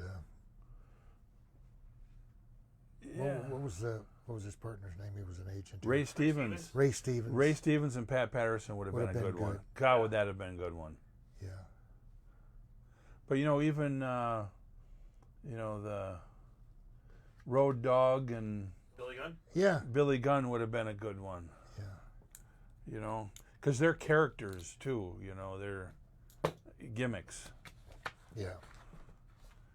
All right. Rio, this is for you. All right. 11 by 4. Oh, this is the first one. Nobody else has gotten this one yet. We'll do this one. This is a nice print. It's 11 by 14 that's available on the website. I don't think anybody's seen that yet. Oh, that's an yeah. old one there. We're going to do that to James. James Hewitt. You want the name on it or just sign? Just sign. Let's see, to James. Yep. To James. Guys, this is an 11 by 14 photo. You can get this right now on signedbysuperstars.com. Get it signed by both Axe and Smash. It is available now. It takes you about 20 seconds to log on to the site. Very, very easy. We got 8 by 10s posters, 11 by 14s. There it is, guys. That was our first paint jobs Yeah. back then. So this is early days. I like that picture a lot. All right. Awesome. Derek Walters would like to know, Barry, who was your favorite opponent in Mid-South?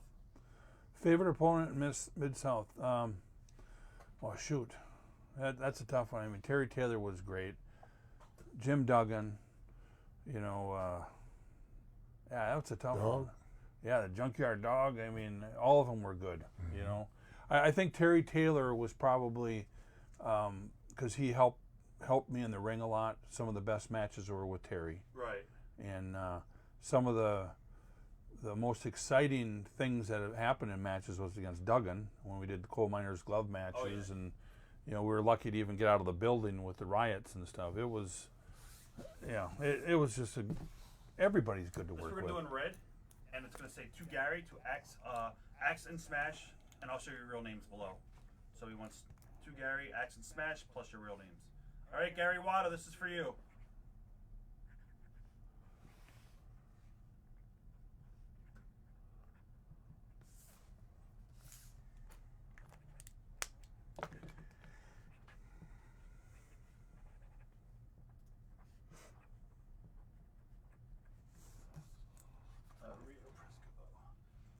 Joe, can I get Rio's again? He wants them to add 3-time WWF Tag Champs. All right. If we could just add 3-time WWF in red. Rio, I'm just fixing that now. Just got your message. John, if you need to order anything, John Mallow, just go to signedbysuperstars.com, John. Everything's right there on the main page. Takes 20 seconds to log in and register. There you go, John. Big John, there you go. Actually, that was Rio's. Big Rio, there you go. All right. Favorite memories of working in Japan? Oh, I loved it. I loved every trip to Japan. You knew what you were going to make. You knew how long you were going to be there. It was always first-class travel, first-class Red hotels. pen for Brian. For Inoki, yeah.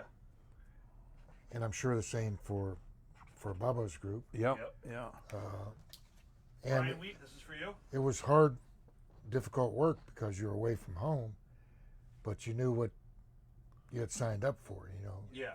there's no question that you don't have to worry about the payoffs or anything like that. So I love the food. Yeah, the food was great. I think the hardest part, though, was sometimes you get in those buses and you're so tired and exhausted, and you're going down some of those roads and you look down outside the bus and it's a canyon down there, and these bus drivers are driving.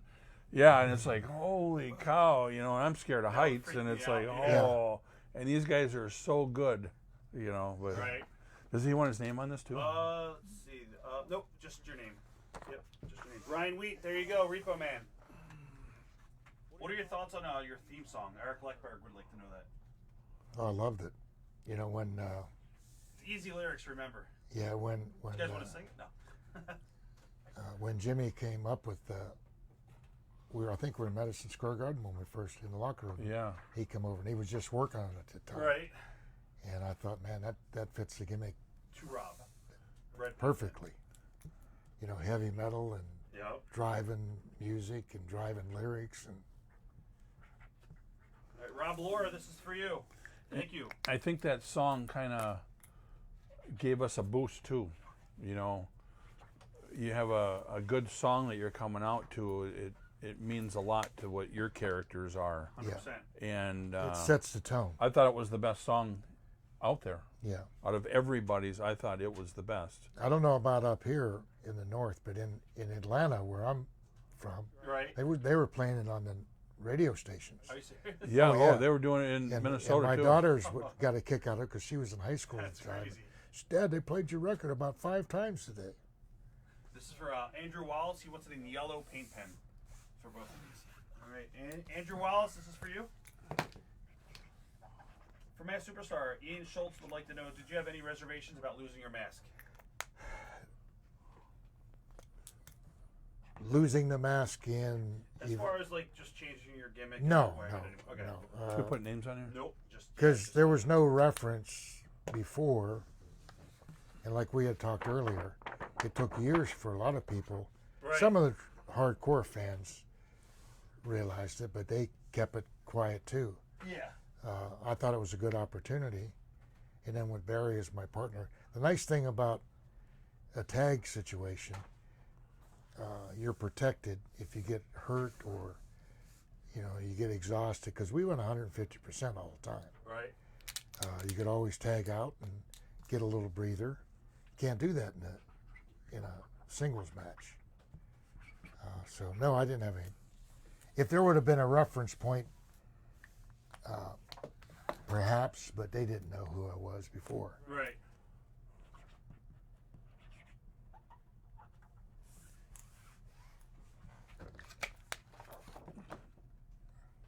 All right, Dan Reed, this is for you.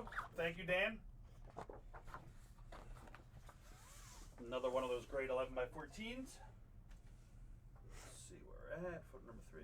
Timmy Crouch. You're gonna write two Chimp, or here, let me get the photo. To Tim. 3-time WWF Tag Team Champions in red paint pen. All right, Timmy Crouch, this is for you. To Tim, Yep, to Tim. 3-time WWF Tag Team Champions. Robert Laura would like to know, Mr. Eadie, was Mass Superstar ever considered to defeat WWF Bob Backlund? I feel he should have. Well, I don't know if I was privy to the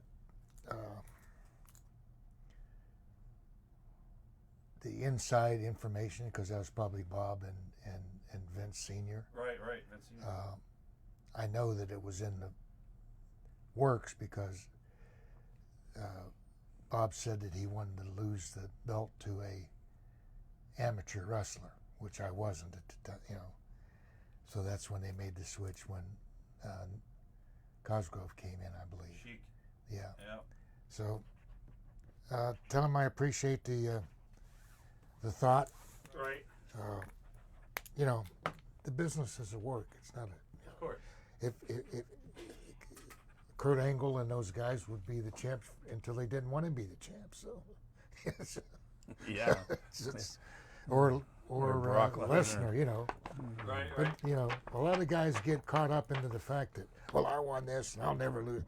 You don't realize that somebody helped you get that Of belt. course. It's just like I sold out Madison Square Garden. By yourself. Yeah. Get rid of the rest of the card and then see what you do. Yeah. You know. Joe Schmo appearing tonight. Joe Schmo at the Gardens. Tim, There's this nobody looks awesome, there. Tim. There you go. Yeah, there's reality. It takes the whole combination. It's like a football team. You Yeah. know, you miss a guard and a tackle, and then you ain't going to be scoring any. Well, it's sad, but look at this COVID coming up. I mean, Yeah. they got a game scheduled, and you got 6 linemen out. What do? Yeah. They're out for 2 weeks, 14 days, and missed 2 games. Yeah. This is for David Margiles. To Dave, Pain and Destruction is our middle name. Holy mackerel, buddy.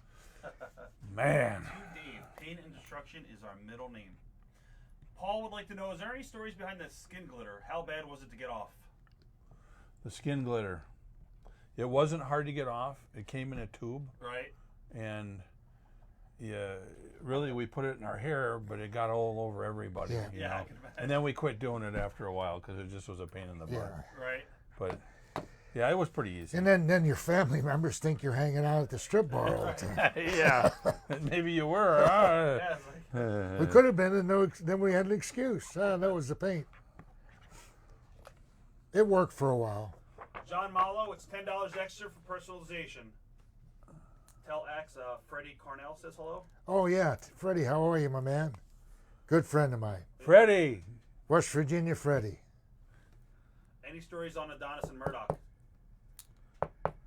Well, I'll tell you a cute story about Murdoch. I wasn't around when they were together. I wasn't around them Yellow. when they were together. Tunic, watch out, it's the Repo Man. But for some reason, Dick was a pretty good drinker, Right, of course. but he wasn't an Andre type drinker. And Andre and I and Dick were on a number of tours in Japan. And for some reason, Murdoch always thought he was going to outdrink Andre, and it never happened. So at the end of the night, there's Andre and me helping Murdoch and dragging Murdoch into the lobby of the Keo Plaza or the other hotel we're at. Right. The next night, we get to the bar, and for some reason, Dick thought he was going to outdrink Andre. It never happened. Any favorite, well, you guys worked with Haku, right? And Andre? Oh, yeah. Was Haku one of the toughest guys in the locker room? He always had that rep for being a tough guy. He never pushed it around. Huh? You wouldn't know it, right? Right. Never know. He would never do that in the dressing room. Try to be a tough guy or anything. Just Gentleman. He was a gentleman. he was the greatest guy, and but he was probably one of the toughest guys. Were you guys in the territory where he bit the guy's ear off in the bar? Nose. No, oh, it was his nose. Okay, wow. We were in the territory, yeah. Yep. And I'll tell you another one was Barbarian's another tough guy. Right. You would put never those- think that. No, He's one of the nicest guys ever. yeah, both of them. They're. I mean, how do you get those guys pissed off unless you say something that And why would you ever completely- want to go up to one of those guys? I don't know? It's, You have to be a nutcase. Right, or drunk. This is for John Multers.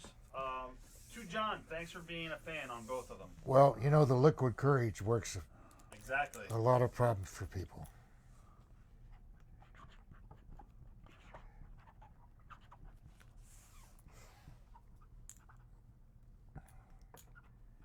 Yeah, two of our real good friends. They're nice guys. We just saw Haku not too long ago. Yeah. Somebody asked about your near-death experience changed your outlook on life. Was that the boat story? No. That was Yes. that was the Back in the 80s. the allergic reaction to the shrimp. Right. I'll tell you what it did do. One, it made me appreciate life daily. A lot of people say that it does.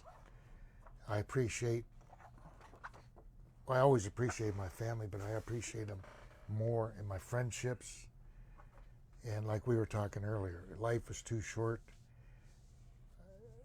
If there's somebody I don't like or don't want to be around, I'm just not around them anymore. Yeah. I want to be around people that I enjoy and that make me feel good. They don't have to pat you on the back. It's just being there, you know. It made me not so fearful. It did give me a feeling that there is life after life. And when you die, there is some other place to go to. And fortunately, in my experience, I was ascending and not descending. Yeah. So I feel that I got a little work to do. I got to be a little more spiritual and religious, maybe, but not fanatical. Turani, R-O-N-N-Y. But yeah, it woke me up. EY? Let's see, R-O-N-N-Y. Yep. N-N-Y.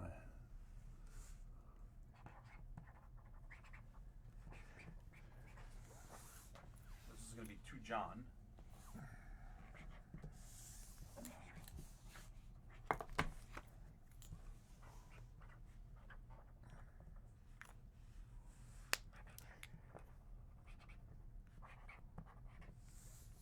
This one's, believe it or not, this is for Tommy Dreamer. Oh wow, Tommy's a good friend. Good Is man. he on right now? No, he's in, actually he went to Atlantic City today. Oh, Yeah, he went to Tommy Atlantic Dreamer, another great guy. Yeah. Is AEW's pay-per-view tonight, Joe? Yeah, he's doing a watch-along down Atlantic City for AEW. Ultimate professional. Oh, he's one of the good guys.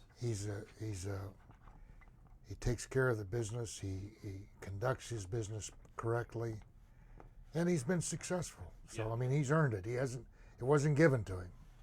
A lot of people are asking your guys memories of the Spectrum and some of your early memories of the Spectrum when you worked there in the 80s. Well, you know, we just went recently by the It's Spectrum. Wachovia Center. They tore it down. Yes. Yep. And I was telling my grandson and my daughter, I says, that's where we used to have a lot of events. The crowd was always boisterous, Oh, yes.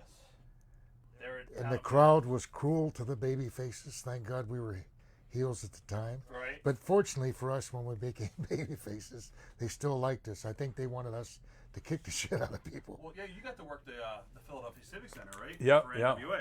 Oh, And yeah. that was another total heel. Town. Oh, man. They hated the baby faces there. So.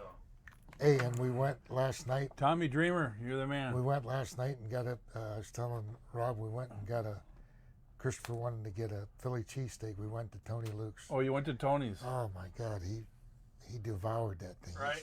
There's a good place on South Street too, which is really good. What's it called? I think it's called Jimmy's Cheesesteaks. That's what Mike was talking about. Jimmy's is amazing. He said that's better than Tony's. Oh, 100%. Tony's is my least favorite. Sorry, Tony Luke's, but I don't like. How about Gino's? Gino's is good. Pat's is good.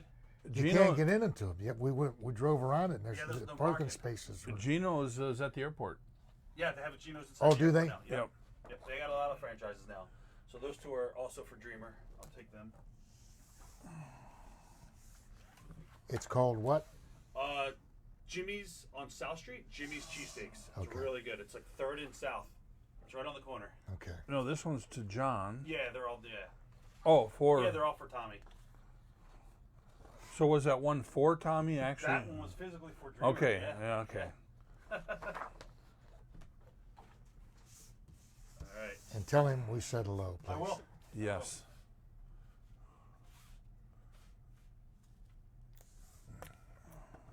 Did anybody ever try to take liberties with you guys in your early matches, or even as Demolition? Liberty's in. Try to sniff you guys or anything like that, or is that right? I don't. I think we had a reputation of giving receipts for any potatoes. Yes. So, Randy Colley's on here, and when did he sign that one? I have no idea. My God. I got that from the gentleman who drove you. Oh, Mike? Yeah. Because that's not Randy Colley, that's me then. That's Mike's 8x10. He brought it So with he wants me to sign it too, though, I right? guess, yeah. Maybe he doesn't know. Maybe he doesn't know. Yeah, he thinks tell it's him. Randy Colley. Randy signed that. I believe, yeah. I have no idea. Yeah, he told me Randy signed it. Oh wow, Yeah. He'll be back in an hour. Randy? Randy won't be back. Yeah, it'd be good to see Randy again. He's still alive, or did he? No, he No, he passed I away. was gonna say, yeah, that's what I thought when he said that. He'll be back as a zombie if he goes back. Would be nice. It would be nice to see him and Crush and Andre and Yeah. All right. There you go. This one right here, this is for silver. If he wants it done in silver, this is for Michael Stogue. All right, Michael, this is for you. And silver for me too on the other side? Yeah. You're just signing it. Ian Schultz would like to know, how is the Heat working as the Russians in Deep South? Whoa, it was unbelievable. It was one time we put a noose around Terry Taylor's neck, threw him over the top rope. We were in Alexandria, Louisiana. I'll never forget. That's the one thing I don't forget. And I was outside the ring punching him, and Nikolai was in the ring holding the rope. And Nikolai looked at me and he yelled, "He's got a knife!" And the guy had the knife just like this, and I took off running around the corner, and then he went and he started cutting the rope off of Terry, and then cut Nikolai's boot, all his laces in his boot, and then the cops got him. So that was, I mean, there was some serious heat. It was, you know, you hate to have that happen to you, but you know you're doing your job Yeah. when you it's get that much heat. It's much different today. That doesn't Yeah, that's. that doesn't. You know, they might boo you or. This is for Camille, and we're gonna silver. We'll kick your stinking teeth in. All right, Camille, this is for you. We'll kick your stinking teeth in silver. Since that's your saying, you can write it. Camille Aslam. All right. Jacob Holder would like to know, what is the worst injury you guys ever suffered in the ring? Torn bicep. Blew out my cartilage in the knee. Almost all your fingers broken. I'd say the bicep was. Torn bicep. I mean, torn. Remember the pec? Peck, yeah. And that was in. We were in Florida, and fortunately Mary was there, and I mean it was blown up in black and blue immediately. I could barely even hold the rope. That one was tough. And what's terrible about injuries, when your partner says, "I think I'm hurt," you're hurt so much it's almost like, what do you say? You know, oh geez, you know, or, Yeah. you know, it's not like you can really, oh my God, you know, it's the worst thing, but Right. you know what I mean? It's Yeah. because you're hurt all the time. Yeah. You know, Yeah. and the worst for me is I broke my leg coming off the top rope, going against Sam Houston, and that was the worst thing. 85, 86. Yeah, somewhere 84, 85. And then, you know, concussions, a lot of concussions. But I chipped some vertebrae in my neck, so my neck's pretty bad. And I have 2 torn pecs. Yeah, a lot of stuff. And you never get hurt really from somebody else. It's you're trying to protect people is when you get hurt. Right. Yeah. Usually that's how it happens. But, yeah, there's been some bad ones. And even though you're hurt, you still work, you know. Yeah. You're scheduled to work, so. All right, this next one is for Eric Leckberg. To Eric, here comes the axe, here comes the smasher. And in silver, he would like it. All right, Eric, you got it. Aaron Frost would like to know who came up with the Repo Man gimmick. Myself and Vince McMahon came up with the Repo Man gimmick.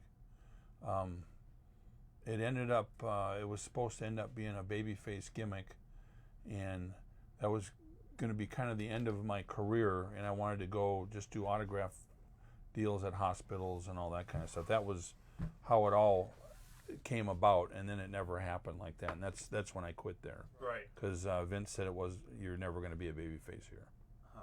So That was it. that was it. I put in my notice, and that was the end of that.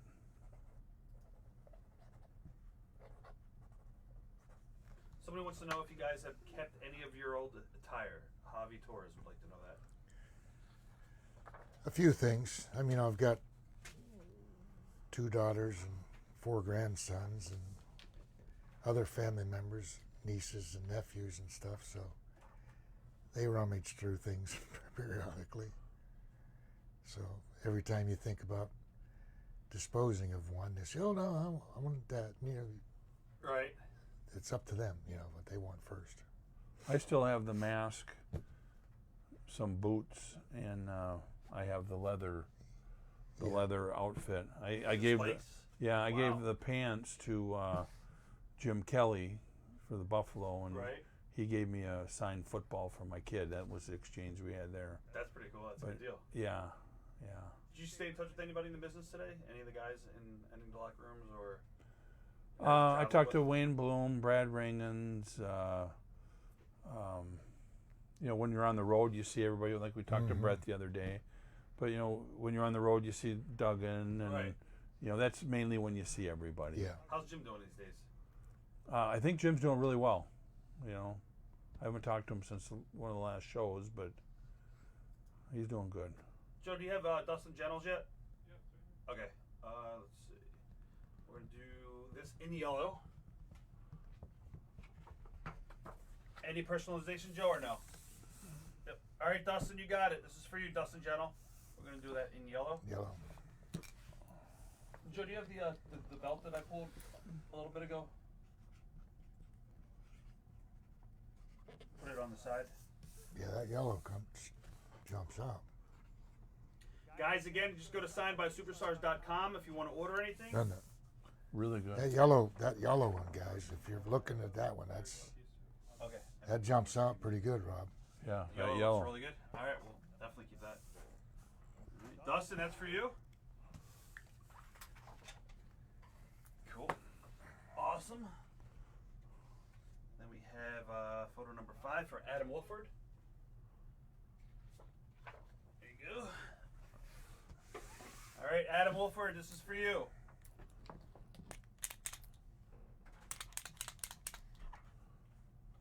Just gotta fix these, redo these. Okay, which one is it? Just gotta spell his name correctly. A-E. A-E? Yeah. Spell it, just tell me how to spell it. I-S-R-A-E-L.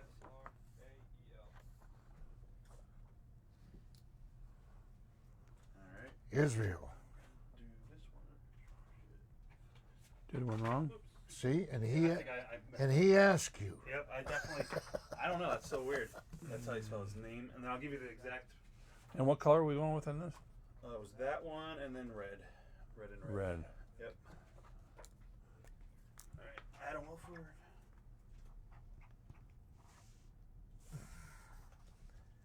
All right, Israel, we're going ahead and correcting yours.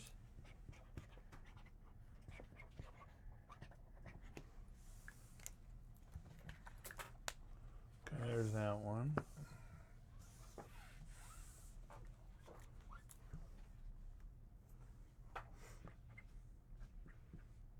All right. You guys also brought some figures. We can do some auctions on it. This one. And the T-shirts you mentioned. Yeah, if you guys want to sell the shirts off your backs. Yeah, yeah. And I also got a belt, a Georgia TV title. Joe could grab it. Alright, Israel, got this one. Alright. Guys, if you guys want to hold it up, we have a classic Superstars figure. Okay. And we're going to sign this. We'll autograph it for you guys. And let's start it off at $1. Let's see where it goes. And it will go up. Don't worry, guys. You're like looking at me like I only got maybe one more left here, Don't so worry. We're gonna, this is I'm gonna at the go. bottom of the barrel here. Guys, we're gonna start this off at $1. You got to go in increments of $5, and we'll see where it goes. They will both sign it, axe, and smash. So if you guys want this action figure, we're now taking bids on it. This will be an auction. So opening bid will be $1, and let's go from there. And you know what? I've never sold one of these. This will be your first one. That's the first one. I've never sold We're at any $50 action. already. I usually give them all out to relatives Yeah. and friends, Wow. and so I've never sold one. We're at $50 already. David, Yeah. Mark, And the funny thing was, the company was supposed to send you like a dozen of each. Right. We never got them. You never No. got them? That's unbelievable. We're at $55. We're at $125 already from Robert Laura. See that? You got worried. You looked at me like $1. Yeah. We're already at $125. Robert See, if Laura. he'd have started at $10, it'd be $1,000. Robert's the man. We're at $125. That's Robert good. Laura. That's good. Let's see where we go. Next bid needed will be $130, guys. We'll personalize it, whatever you want on there. Now they are selling for more than that on eBay. Are they really? Oh yeah, and not even autographed. Yeah, we've had some people. What do Yeah. we go for on eBay? It depends, but I mean, we've had some people come to us, and it's amazing with the prices. Right. I bought them for $150, and We're at then you $130. sign it. Calvin Delp is now at $130. Kelvin Delp is at $130. All right. You know what the nice thing is? It's like the '56 Cadillac. They don't make them anymore. Don't make them anymore. Nick Giles, yes, it has been done. Yep. We're at $150. $150 right now by David Marjulis. Is at $150. Yeah, that's a very hard figure to get. People are Yeah. saying Vince sucks. WA sucks. Well, they're running a business. Yes. All right. High bid right now is $150 from David. The next bid need will be $155. Somebody said some of these go. I don't know how true it is. Somebody said $300 on eBay. Yeah, they're up there. Wow. Yeah. You can't get them anywhere. $300. Somebody just said it's crazy. Guys, this is worth around $300 if you go on eBay. Plus, you will get them signed right here. They'll do whatever you want to them. Inscribe them. We're at $155 from Rob Laura. $155. What are your memories of Mean Gene Oakland while we're waiting to see if this goes up? Oh, fantastic! Mean Gene was a character in himself. Right. He enjoyed good drinks, Good time. fine wine. He enjoyed nice restaurants. We went out a lot with him in the latter part of we'd do signings and things, and he was brought in by the same gentleman brought us in. Ultimate professional. Funny thing was, I talked to him one time. I'm traveling up. My parents were from Pittsburgh, and we'd go from Charlotte, where I live, my daughter lives, to visit my parents in Pittsburgh or my wife's family in Ohio. And we go through West Virginia, and we took a back road one time. I think there was a detour. In this little small town, there was Mean Gene Okerlund's hamburger place. He had a franchise, I guess, Right. in this little town, and that was jam-packed. He says, oh yeah, he says, I go up there quite a bit, and that's one of my favorite franchises. And Gene Oakland was a great guy in real life. Yeah. He had a cabin about 150 miles from my house, and he used to go up there all the time. And one day he says, "Hey Barry," he said, "you ever get up to Big Sandy Lake?" I said, "Yeah, every once in a while." He goes, "I got a place up there." He says, "Here's the key." He says, "You go there anytime, just call ahead, and you stay there anytime." And I said, "Gene, I can't do it." He goes, "No, I'm serious. I'd rather have you go up there, open it up, because I can't get there all the time. You go up there and have a great time." Wow. Gave me the key to his place. That is amazing. We're at 155 right now. 155 from David Laura. But I think See, I would have loved him 160. We're at to make that 160. offer to go to Sarasota. Yeah. Yeah. He had a place at Siesta Key. I says, if I'd have known that, I said, Gene, I'm going to Sarasota. We're at $160 from David Marjols. All right. Guys, you got to get more than that for Yeah, this. we got to go a lot more, guys. Jeez. We're at 160 right now. 160. I might be taking this home and giving this away to my kid again or my grandkids. We're at 160. You do have 3 little grandkids. I got 3 grandkids that I think they might want this thing here. I'm getting a lot of messages. Those Tony Rose just wrote me those figures can go for top dollar. That's what I'm saying. Yeah. I'd rather give it away to my grandkids than have Well, we're gonna let somebody. it go until the end of the show. But right now we're at 160, guys. 165 from Robert Lohr. 165. All right. We're at 170 from Matt K. Guys, these are worth around $300. Just so you know, I'm getting a lot of messages. Tony Ruiz just wrote me. I got a cute story, Mike. When these We're at 170. when these figures start coming out, We're at $200. Right now we're at $200 from Robert Lohr. my oldest grandson was small at the time, Right. and I was telling him, I said, Christopher, we got some dolls coming out. He says, Pap, they're not dolls, they're action figures. Yeah.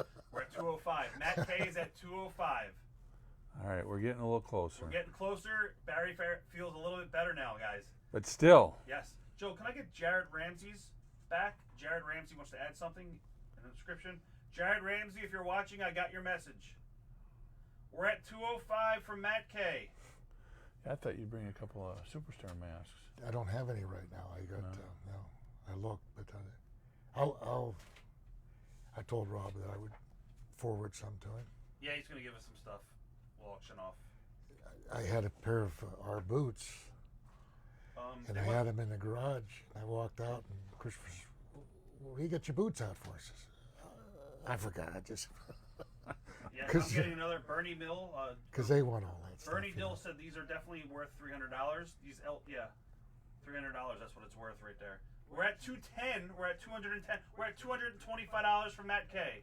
We're now at 225. And that's 300 without the autographs. Yes. So, yep. All right. Matt K's at 225. All right. This is gonna be all right, Jared. We'll just leave that there. We're gonna add it to it 3-time WF Tag Champs, and he wants your real names.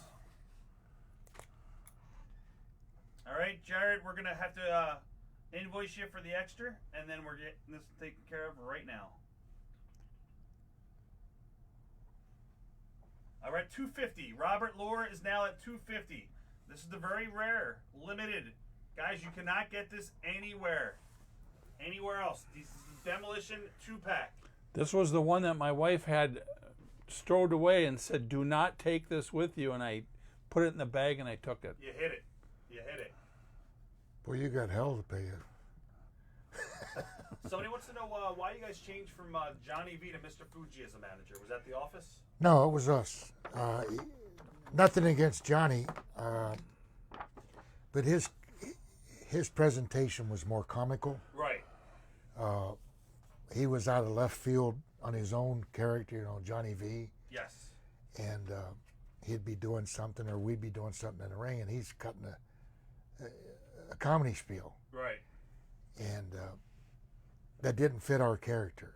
We were mean and nasty, and tear people's butts up, and we thought that, and he graciously stepped aside. He didn't put up a fight about it. Right. We just thought that Fuji would fit our characters better. All right, we're at 250, guys. We're 250 right now for Demolition. The next bid needed will be 255. Where do you want to go in increments of $25? We can do $25 increments. We'll do $25 increments, guys. Robert Lohr is at 250. The next bid needed would be 275. The next bid needed will be 275 for the Demolition 2-pack. All right, this is gonna be for Adam Wolford. All right, Adam Wolford, this is gonna be for you.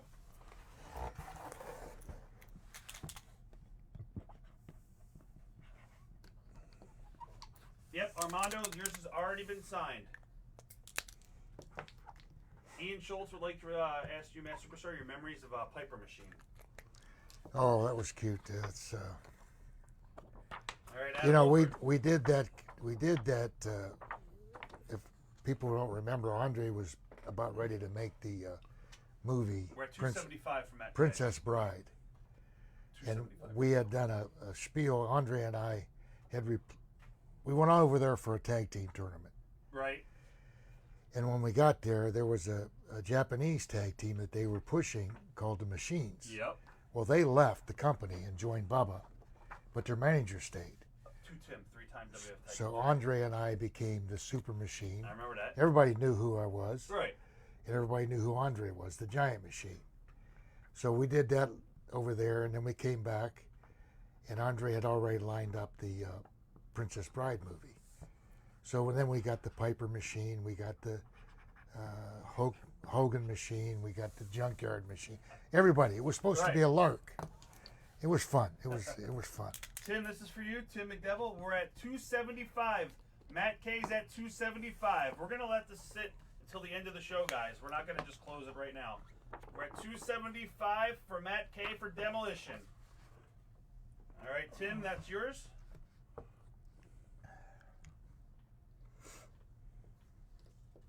All right.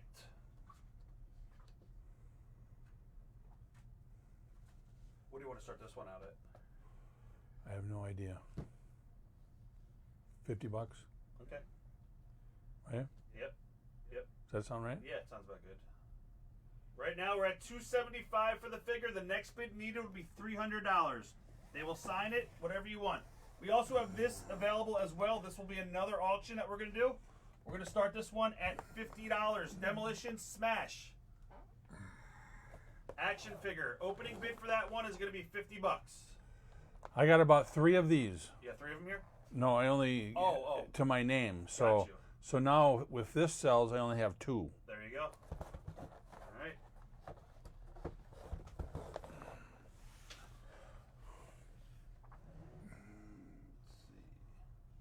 All right. This is going to just be signed. Pain and Destruction is our middle name. Pain and Destruction is our middle names. All right, Patrick, this is for you. They just want the name on it? No name. Yeah, just paint. Well, you're going to autograph it. But Oh, okay. the catchphrase inscribed is Pain and Destruction are our middle names, actually. That's what it says. Pain and Destructions are our middle names. Patrick. Sounded a little bit grammatically incorrect at first, but that's why I changed it, but then I looked at it again. Alright. Who came up with the Repo Man gimmick? Oh, we already answered that, Aaron? That was Vince and Barry. All right, we have $50 so far on the action figure from Jared. We're at 75 for the action figure. Matt K still is at 275 for the duo pack. The next bid needed would be $300 for the signed 2-pack. We're at $80 from Michael Mitchell for that one. All right, photo number 2. Somebody got this and just wants you to write on their Demolition at Richmond Coliseum with your names. Wow. All right, Rick Samuels, this is for you, Rick. Should we go with the blue? Yeah, that's fine. All right, Rick, this is for you. Again, right now, Matt K is at $275 for the dual pack. The next bid needed will be $300. We are at $80 for the single figure of Demolition Smash.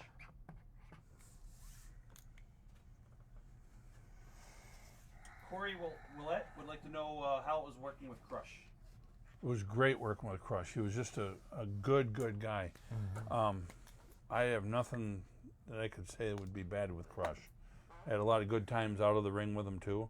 Right. In fact, I went, I think it was 10 times to go catch a marlin.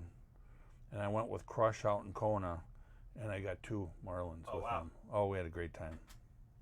Yeah, he was a good guy. Good guy. All right.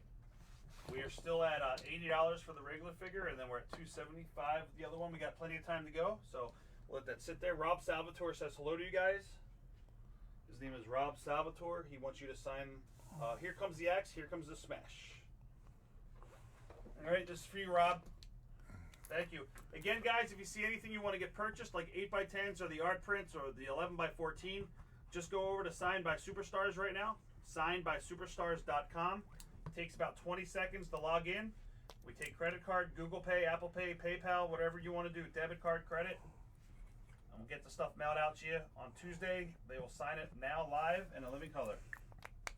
All right, Rob Salvatore, thank you. Who was your favorite job guy to work with, Barry Horowitz or Reno Riggins? That was asked by Brian Bacon. Enhancement talent. Yeah. You know what? They all helped us, so we loved them all. I tell you, unbelievable, these guys. Yeah. You know? Right. Barry Horowitz, I talk to every once in a while. Barry Horowitz, great guy. Yeah, you can't be Axe and Smash without those guys back then. You guys did a little program with Hawk and Animal, right? Yeah. When they came in. Yeah. What are your memories of that? It was fun working with them because they were friends of ours again. You know, it was a hard match because it kind of clashed, and they didn't really do an angle with us or anything where they put us right together, which I thought was a big mistake. I think they jumped the gun. They should have drug it out a little more. Kept us apart. And asked the people for it to come together. Sometimes the powers that be don't know what they think they know. I think they wanted to kill us off. Yeah. And bring them in is what they wanted to do. Yeah. Where that's not really what was supposed to happen. And at that time, we had already approached them about leaving before. Right. Oh, no. And they have a tendency sometimes that they think that they're going to slaughter you, and then you mean nothing. But it's still, I mean, we're still years and years and years and years. People still remember us. Yeah. So we did something right. 100%. So guys, we're still at $80 for the Demolition Smash figure, and we're at $275 for the other figure, signed by, well, it's not signed yet, but it will be. We're at Matt K has that at $275. Jamie would like to know any memories working at the New Haven Coliseum. Met you when I was 12 years old outside. Great childhood memory.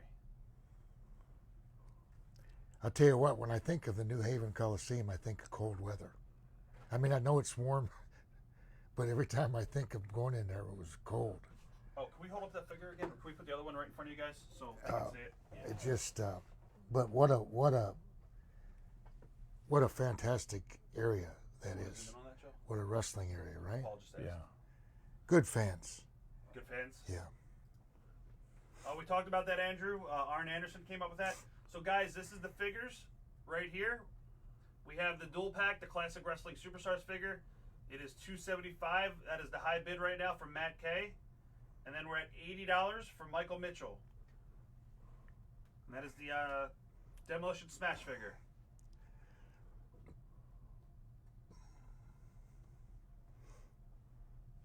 Did you guys listen to any wrestling podcasts? Somebody asked. I really don't have time for hardly anything to. Right. I mean, I'm so busy in my life. It's like, holy cow! And I wish I could. Once in a while, I like Jim Cornette. And once in a while, he's got that His podcast. site. Yeah. And he's got so many of them, but I like to listen to the couple of the short ones, the 3 or 4 minute ones, because he's got some humor in there. Oh, he does. But just to sit there, I'm just like Barry. I don't have the time. Fortunately, I'm still teaching 2 days a week. I tutor, and What do we've you got. teach? I've taught for years, special education for juvenile offenders, and I retired. 3 years ago now. Yeah. But the principal asked me to come in, and I work with just 2 days a week, 5 hours a day with tutoring, math and language arts, and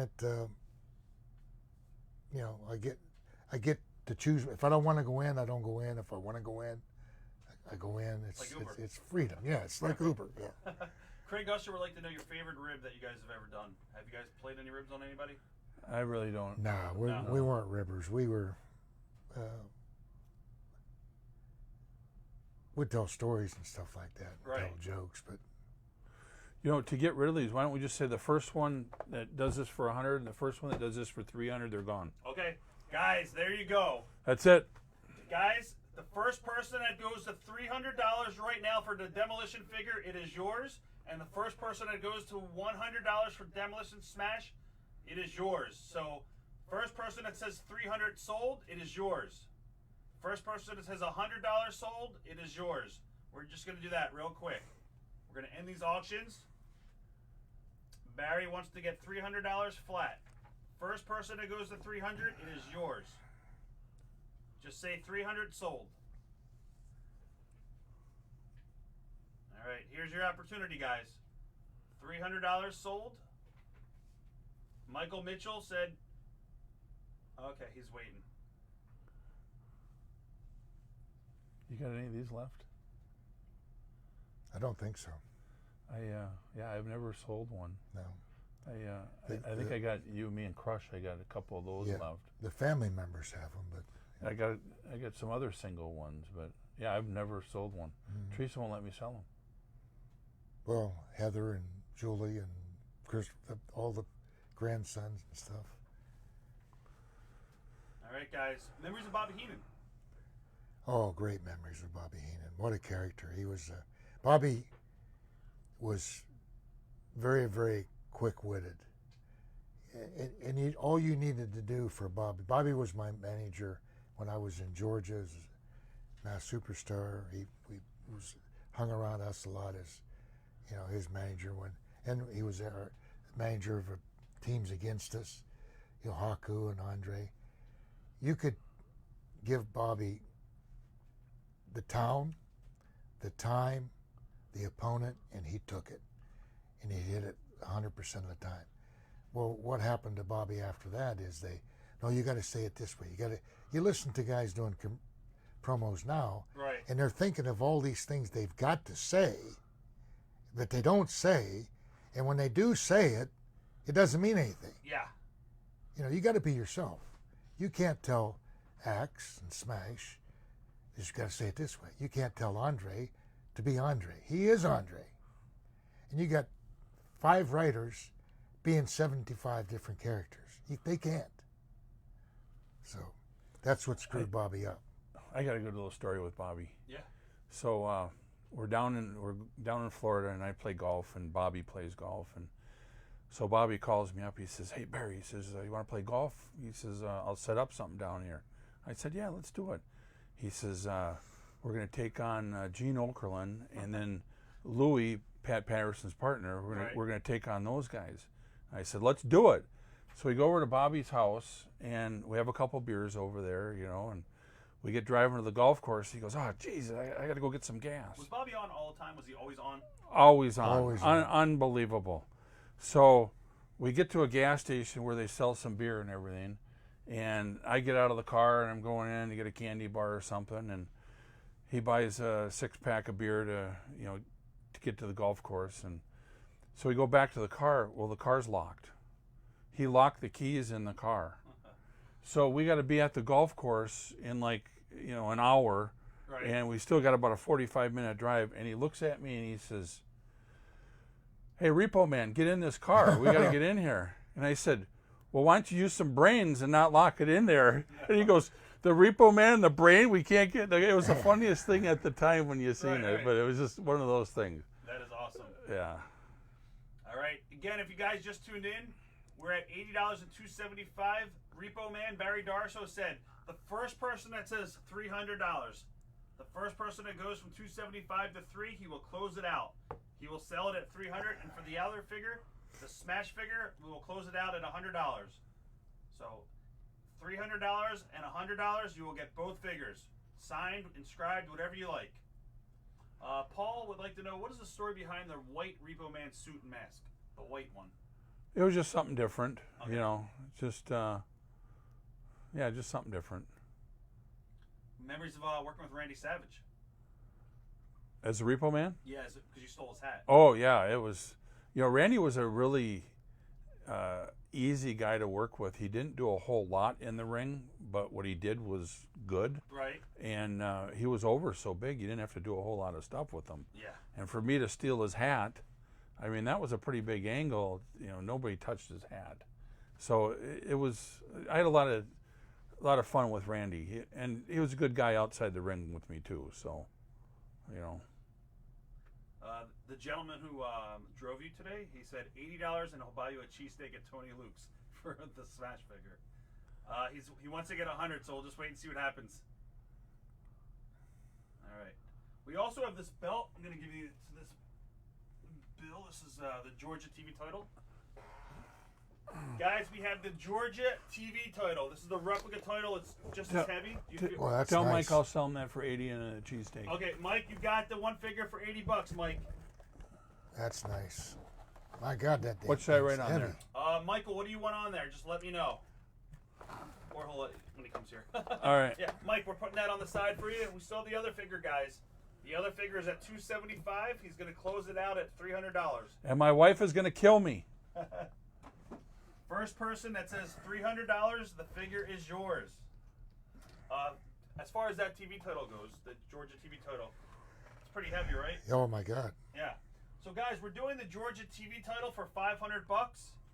That is the Georgia TV title. That's the replica one. Bill actually held that title in Georgia Championship Wrestling. I guess Ole was the booker at the time, right? Yeah. Okay. This was a lot of good memories with that belt. A lot of good. Who'd you beat for that? Jake? How many people did you hit on the head with that belt? Oh, tons. Yeah. Tons. You know what? You asked me a question about who I want. I know I fought wrestling too, and Right. Tommy Rich, and you name it. I mean, it's just Wahoo. Well, that was great, yeah. Yeah, a lot of good, all positive memories from the Georgia territory. So guys, we're doing that belt for $500. He will autograph it. He'll inscribe it.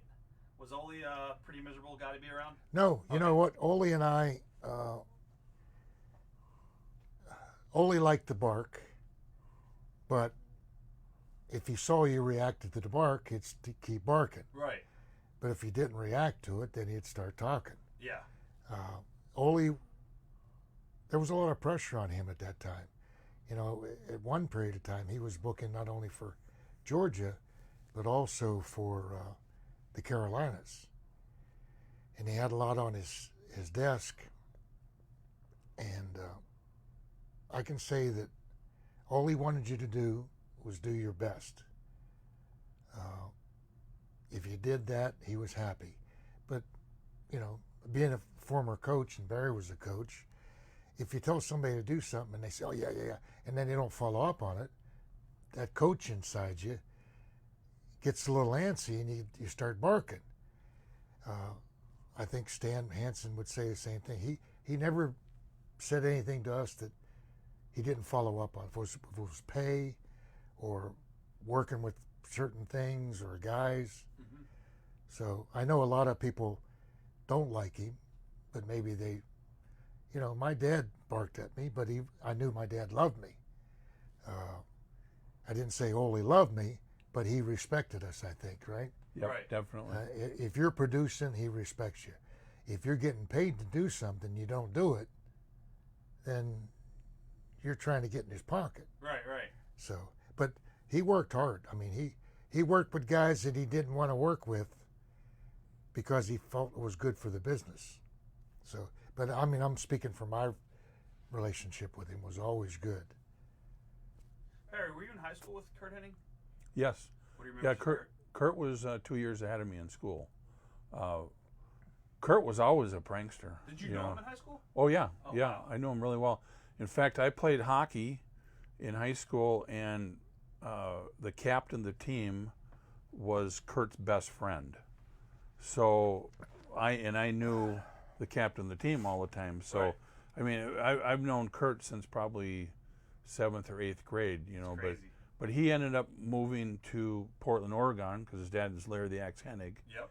And then when he moved back, then we didn't You guys hang. weren't wrestling fans at all back then, right? No. Well, I was a fan, but not, where I'd go to the matches all the time. I mean, but Sunday after church, you'd come home and you'd watch All Star Wrestling, Vern Gagne and all that. And my favorite guys was Larry the Axe Hennig and Harley Race, and then the Crusher and the Bruiser. So that's kind of how I. Did you ever hang out with Kurt at his house, like after school and any of that stuff, like on the weekends? Not really like that, but just at different parties and that kind of stuff. Gotcha. Okay. Ian Schultz would like to know any Gordon Sully stories from as Superstar. My interaction with Gordon was during the TV time. He would come in on Saturdays when we do the taping. always professional. He was in and out because he was doing Florida too, I think. But I always respected him. He knew what was going on in the territory. Yeah. And he knew how to present it.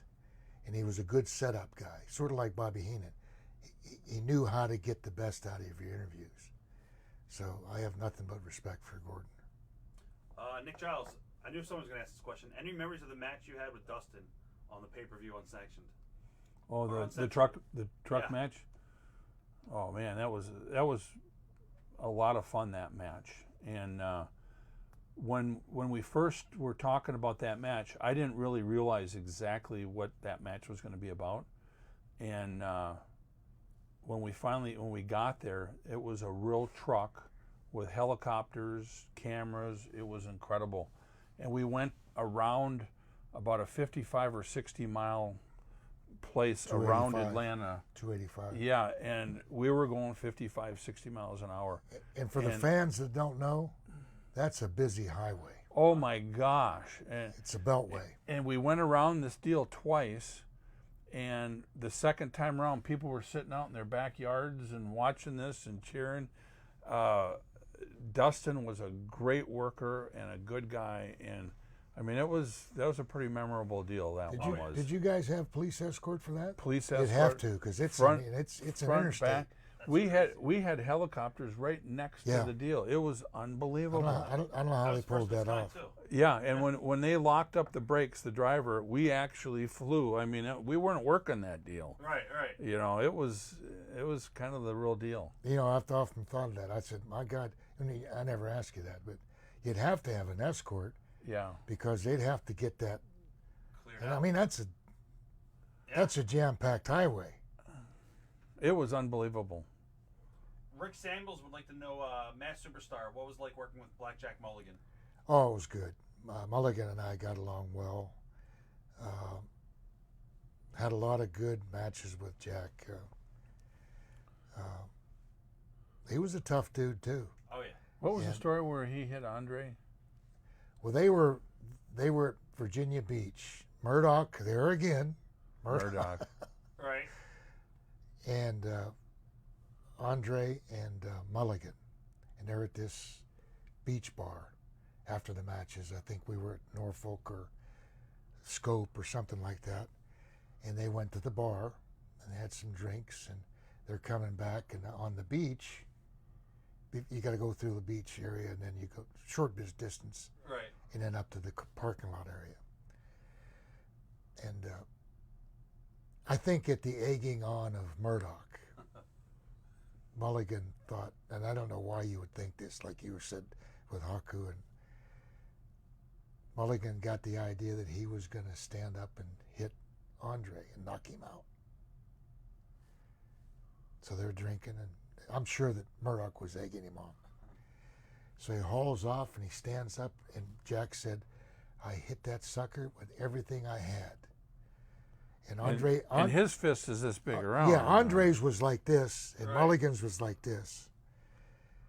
And Andre had just taken a big mug of drink and set And it they were down. friends. There was no Oh, yeah, beef. yeah, It yeah. was just- And he reached over Drunk and time. Right. Yeah. boom, he hit him.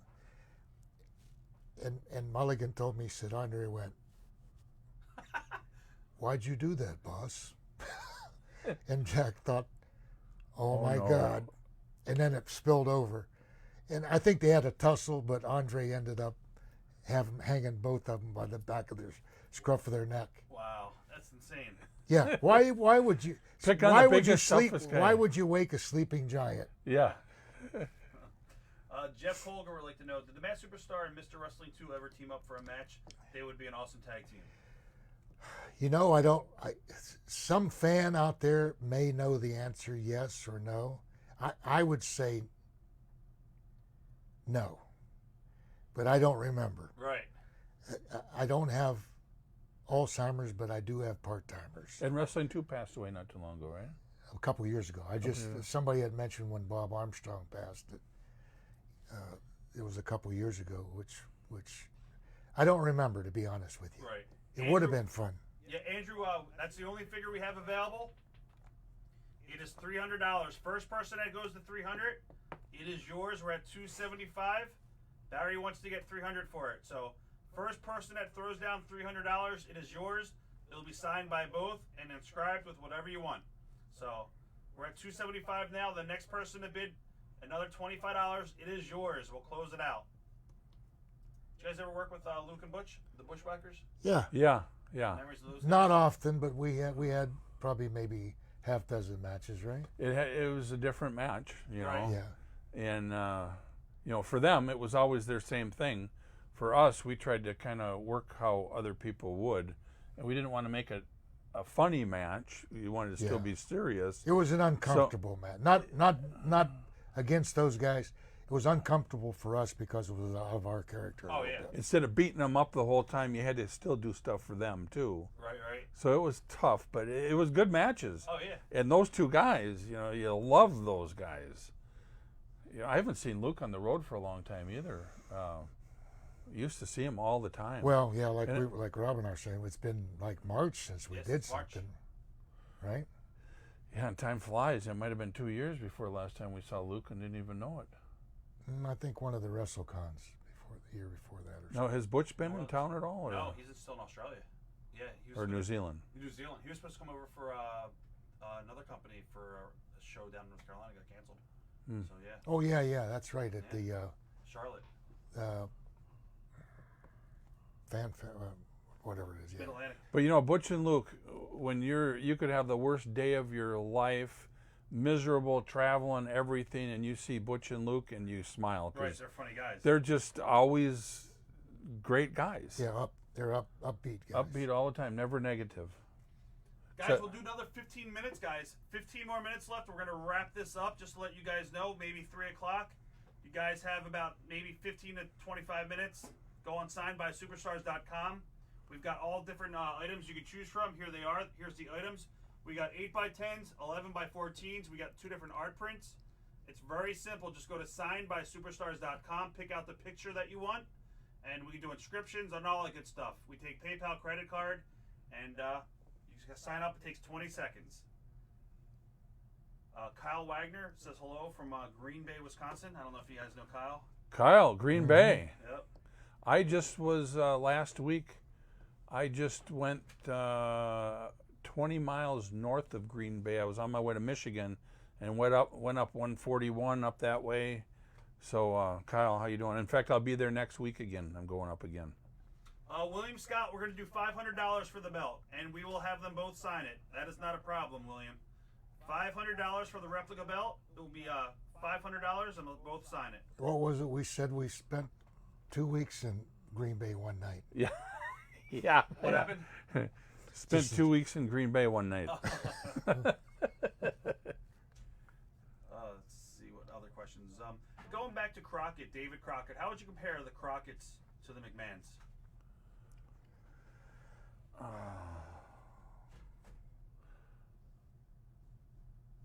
Well, I mean, I had Promoters are promoters.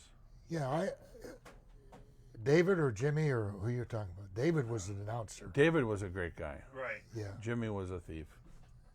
Well, He stole from me. David did? yeah, he did. Jimmy. Yeah. Oh, Jimmy's. That's see, why. my- That's why I quit there. My relationship with the Crockett's was probably filtered through George Scott because he was the booker, matchmaker, and my dealings when I was there were always one-on-one with George, and George was always honest with me. So I don't have any. My dealing with David was an announcer. Right. You know, and he did a good job as an announcer. Jimmy, I didn't know, other than he was like the CEO of the company. But my dealings were with George. If it was about money or angles or George South. George Scott, I mean George. Yeah.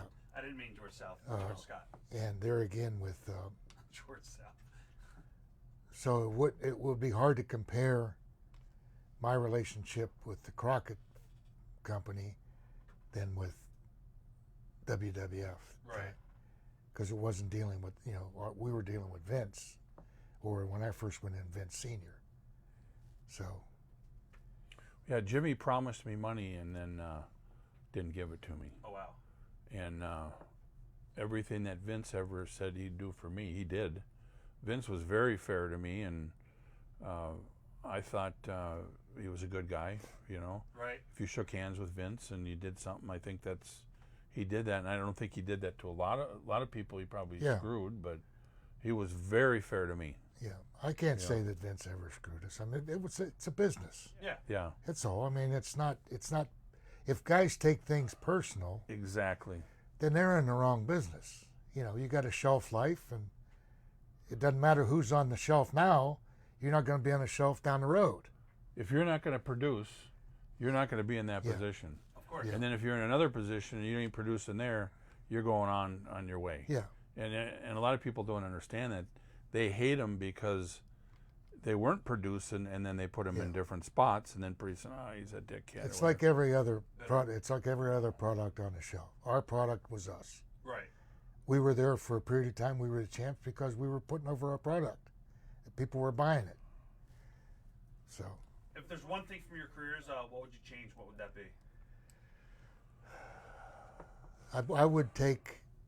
I would request more time off, family time, Right. because we sacrificed a lot, Yeah. and our families and wives and children sacrificed even more. At least we got to see some exciting and nice places, and they took care of the family, and that would be my only. I would have written in my contract X number of days off per month. Right. You know.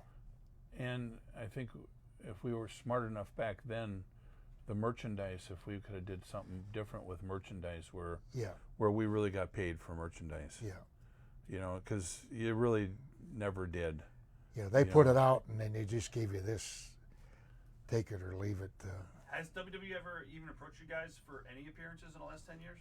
No. No. I was on that one Battle Royal that one time, and that was it. Jacob Holder, the figure is $300. We have one left. It is $300. We're at $275. But Barry said if you go to $300, he'll release it right now. I'll turn it over and sign it right now. I'll sign him right now. The first person that says $300 sold, it is yours. Somebody asked if you could still do the Smash promo without damaging your vocal cords. Probably not. No. You can say kick your stinking teeth. Kick your stinking teeth in. I can't yell it anymore. Somebody asked about impressions working with a young Lex Luger in Florida between the Machine Run and the start of Demolition. He was green. For people who, most fans know not what green means, but inexperienced. Willing to listen. I think a little nervous. Wasn't sure of people's intentions, if I was going to do what I said I was going to do.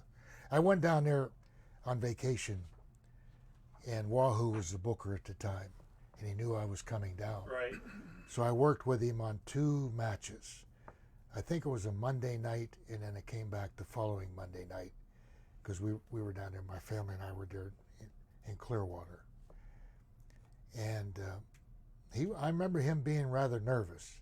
I heard the story before that he was working with somebody and didn't feel comfortable and left the ring or something. Right, this is a cage match, yeah. So, but I mean, he was willing to listen. He improved a little bit after that. Right. Got a good run. It looked terrific. Oh, yeah. He's totally different now than he is back then. Yeah, it's, I don't have any problem with Lex and don't have any bad comments. Yeah. This is going to be for Jeff Stapp. You're going to just sign it in blue. Jeff, I got you. He's out. He can't make it. So put it to Jeff? I would just sign your name. Jeff Stapp, do you want this personalized or do you just want their name signed? We can just sign it now, then if he wants it signed to him, we'll add that later. Who was the toughest guy out of Minnesota? Hawk, Henning, Rick Rude, you? I don't know. I don't know. There's a lot of guys, you know. Yeah. You know, you got Patera and you got, That's right. you know, Larry the Axe in his day, and Right. yeah, I don't know. You know, everybody's tough in their own way, I guess. You know. Yep. So, guys, the Georgia TV title, I will have them both sign it. It is $500. The action figure's $300. I was just wanting just their names on it and photo number 3. Oh. All right, just your names on it. You got it, Jeff. No problem. Red. Do you guys want to actually sell the shirts off your backs? And if so, at how much do you want to start them off at? I don't know. If you want to keep it, you keep it. Yeah. Somebody just asked. All right. Did you guys remember $100 $100. $100 each? All right. Guys, if you guys want their shirts, they're $100 each. There's not many of these out. You will not be able to get them on any websites. These are exclusive to them. Barry made these shirts. Yep. They're his creations. $100 for each shirt. You guys sign the shirts too, you think? We'll sign them. They'll autograph the shirts too for that. So the first person, want to do an auction or you just want to do a flat out 100? Flat out 100. All right, flat out $100, guys. You'll get the autographed T-shirts. These are not available at any websites. They're custom made, like Ric Flair's suits. So you would like to know, did you guys ever turn babyface in the late 80s because of how over you guys were as heels? Is that why they turned you guys babyface? That's what he's asking. Well, I think that they jumped the gun. I think that they heard the reaction when we went out, Right. and people cheered us. And I think the people, to be honest, I think the people cheered us because they, not blowing smoke, they knew that we were going to give our best effort, and we were going to have a good, exciting match. And they thought, well, they're cheering them. We got to make them good guys. Well, they didn't have to, Right. because the people were buying us as heels. Yeah. And I think the people really believed we were beating people up.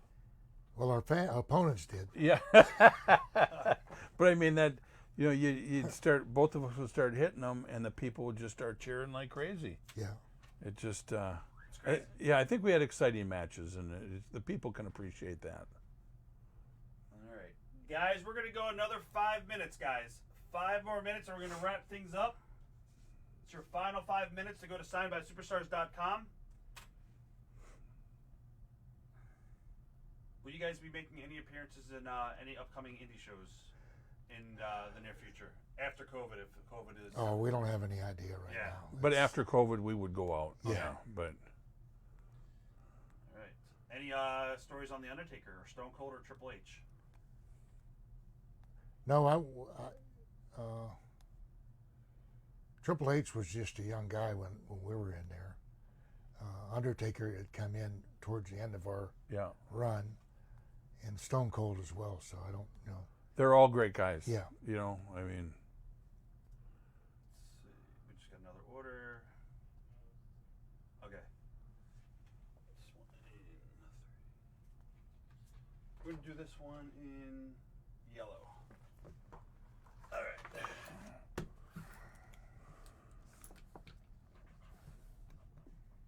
in blue. This one will be blue.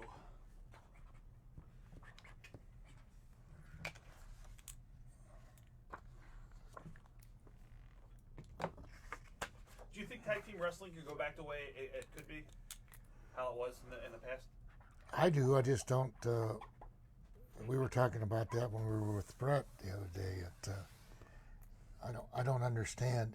And Brett brought up a good point that he thought that they don't want it to be as dominant. Right. I didn't know that. I'm surprised by that. But it can be. I don't see any reason why it wouldn't be, right? right. AEW right now is focusing a lot on the tag team, so it's pretty good. Yep, Jeff, this is yours, buddy. There it is. All right, Jeff, there you go. I mean, it's much easier to have 4 guys in there generating excitement than 2 guys. 100%. Yeah. You can just, there's more you can do out of it. Yeah. All right, this is for Tom Luma. Tom, this is for you. What's to Tom? Nope, just signature signature. Did ECW ever contact you guys in the 90s? No. Mm-mm.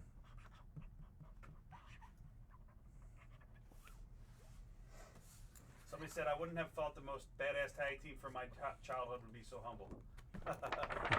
Somebody just said. Well, we're really nice guys. What can you say? There you go. No, we just appreciate the fans. It's nice to, we got to make a living, having fun, traveling, getting paid. It's something we like. Right. And the old saying, that's not work, is true. That's not work. Work is getting up and forcing yourself to go to work. We didn't have to do that. And let's face it, when you're in the ring and you make a comeback on somebody and there's 30 or 40,000 people cheering for you, it's a pretty darn good feeling. Oh, I can imagine. You know, or 30 or 40,000 people booing and hating your guts. I mean, that's a pretty good feeling. Right, right. And that's outside the family. Yeah. But you know what's crazy is you can really control them. You can make them cheer, you can make them laugh, you can make them cry, you can make them hate you. It's A lot of power. Yeah, you really can make them do what you want to do, and that's a pretty neat deal. What are your thoughts on Ricky and Robert still working? I think it's great. I don't know how they can. Yeah, I mean, But man, yeah. and you know they do look good still. Yeah, it's great. Ricky looks the same, sort of. Yeah. he does. He does. Crazy. So, let's see what else. Any other questions? How do I get the shirt Smash is wearing? It's not on the Pro Wrestling Tees page. It's $100, George. We'll do it right now. They will sign it for you guys as well. Nope, there's no ring worn stuff. Just what they're wearing now. Matt said they met you guys at a Kansas City Comic Con. Were you guys at a Kansas City Metro Pro Wrestling show? Yeah, we were. Okay. We had a good time there. All right. Yep, that's right. Good old Matt. I guess that's pretty much it. Do you guys want to say anything to your fans out there that might be watching? Well, we appreciate you tuning in, and we always appreciate the fans. And Rob, thank you. This has been fantastic. It's a lot of fun. Yeah, Rob, thanks for bringing us in, and the fans are the most important part of the whole wrestling, because without them, there wouldn't be wrestlers. So thank you, and hopefully when this COVID's done, we can meet all the fans. Yeah.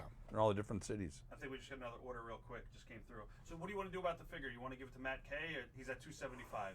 Totally up. Matt, you're killing me, man. My wife is going to come after you.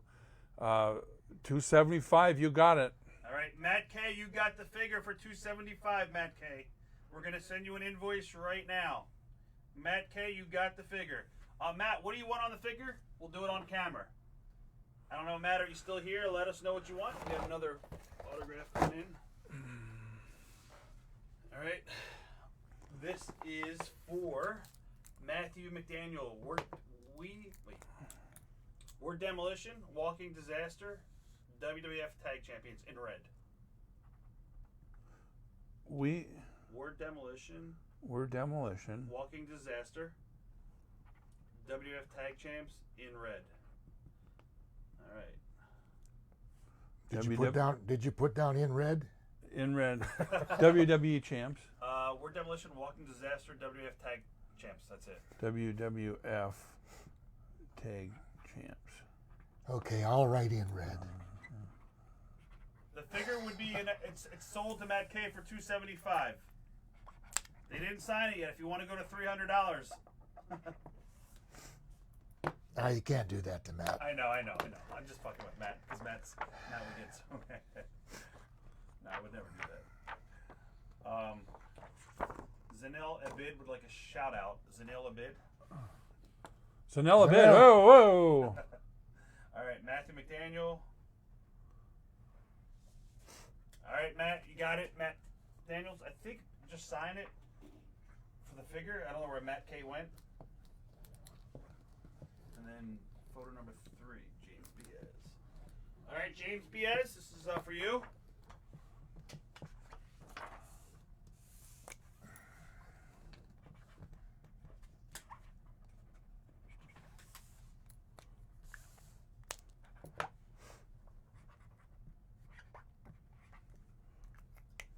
All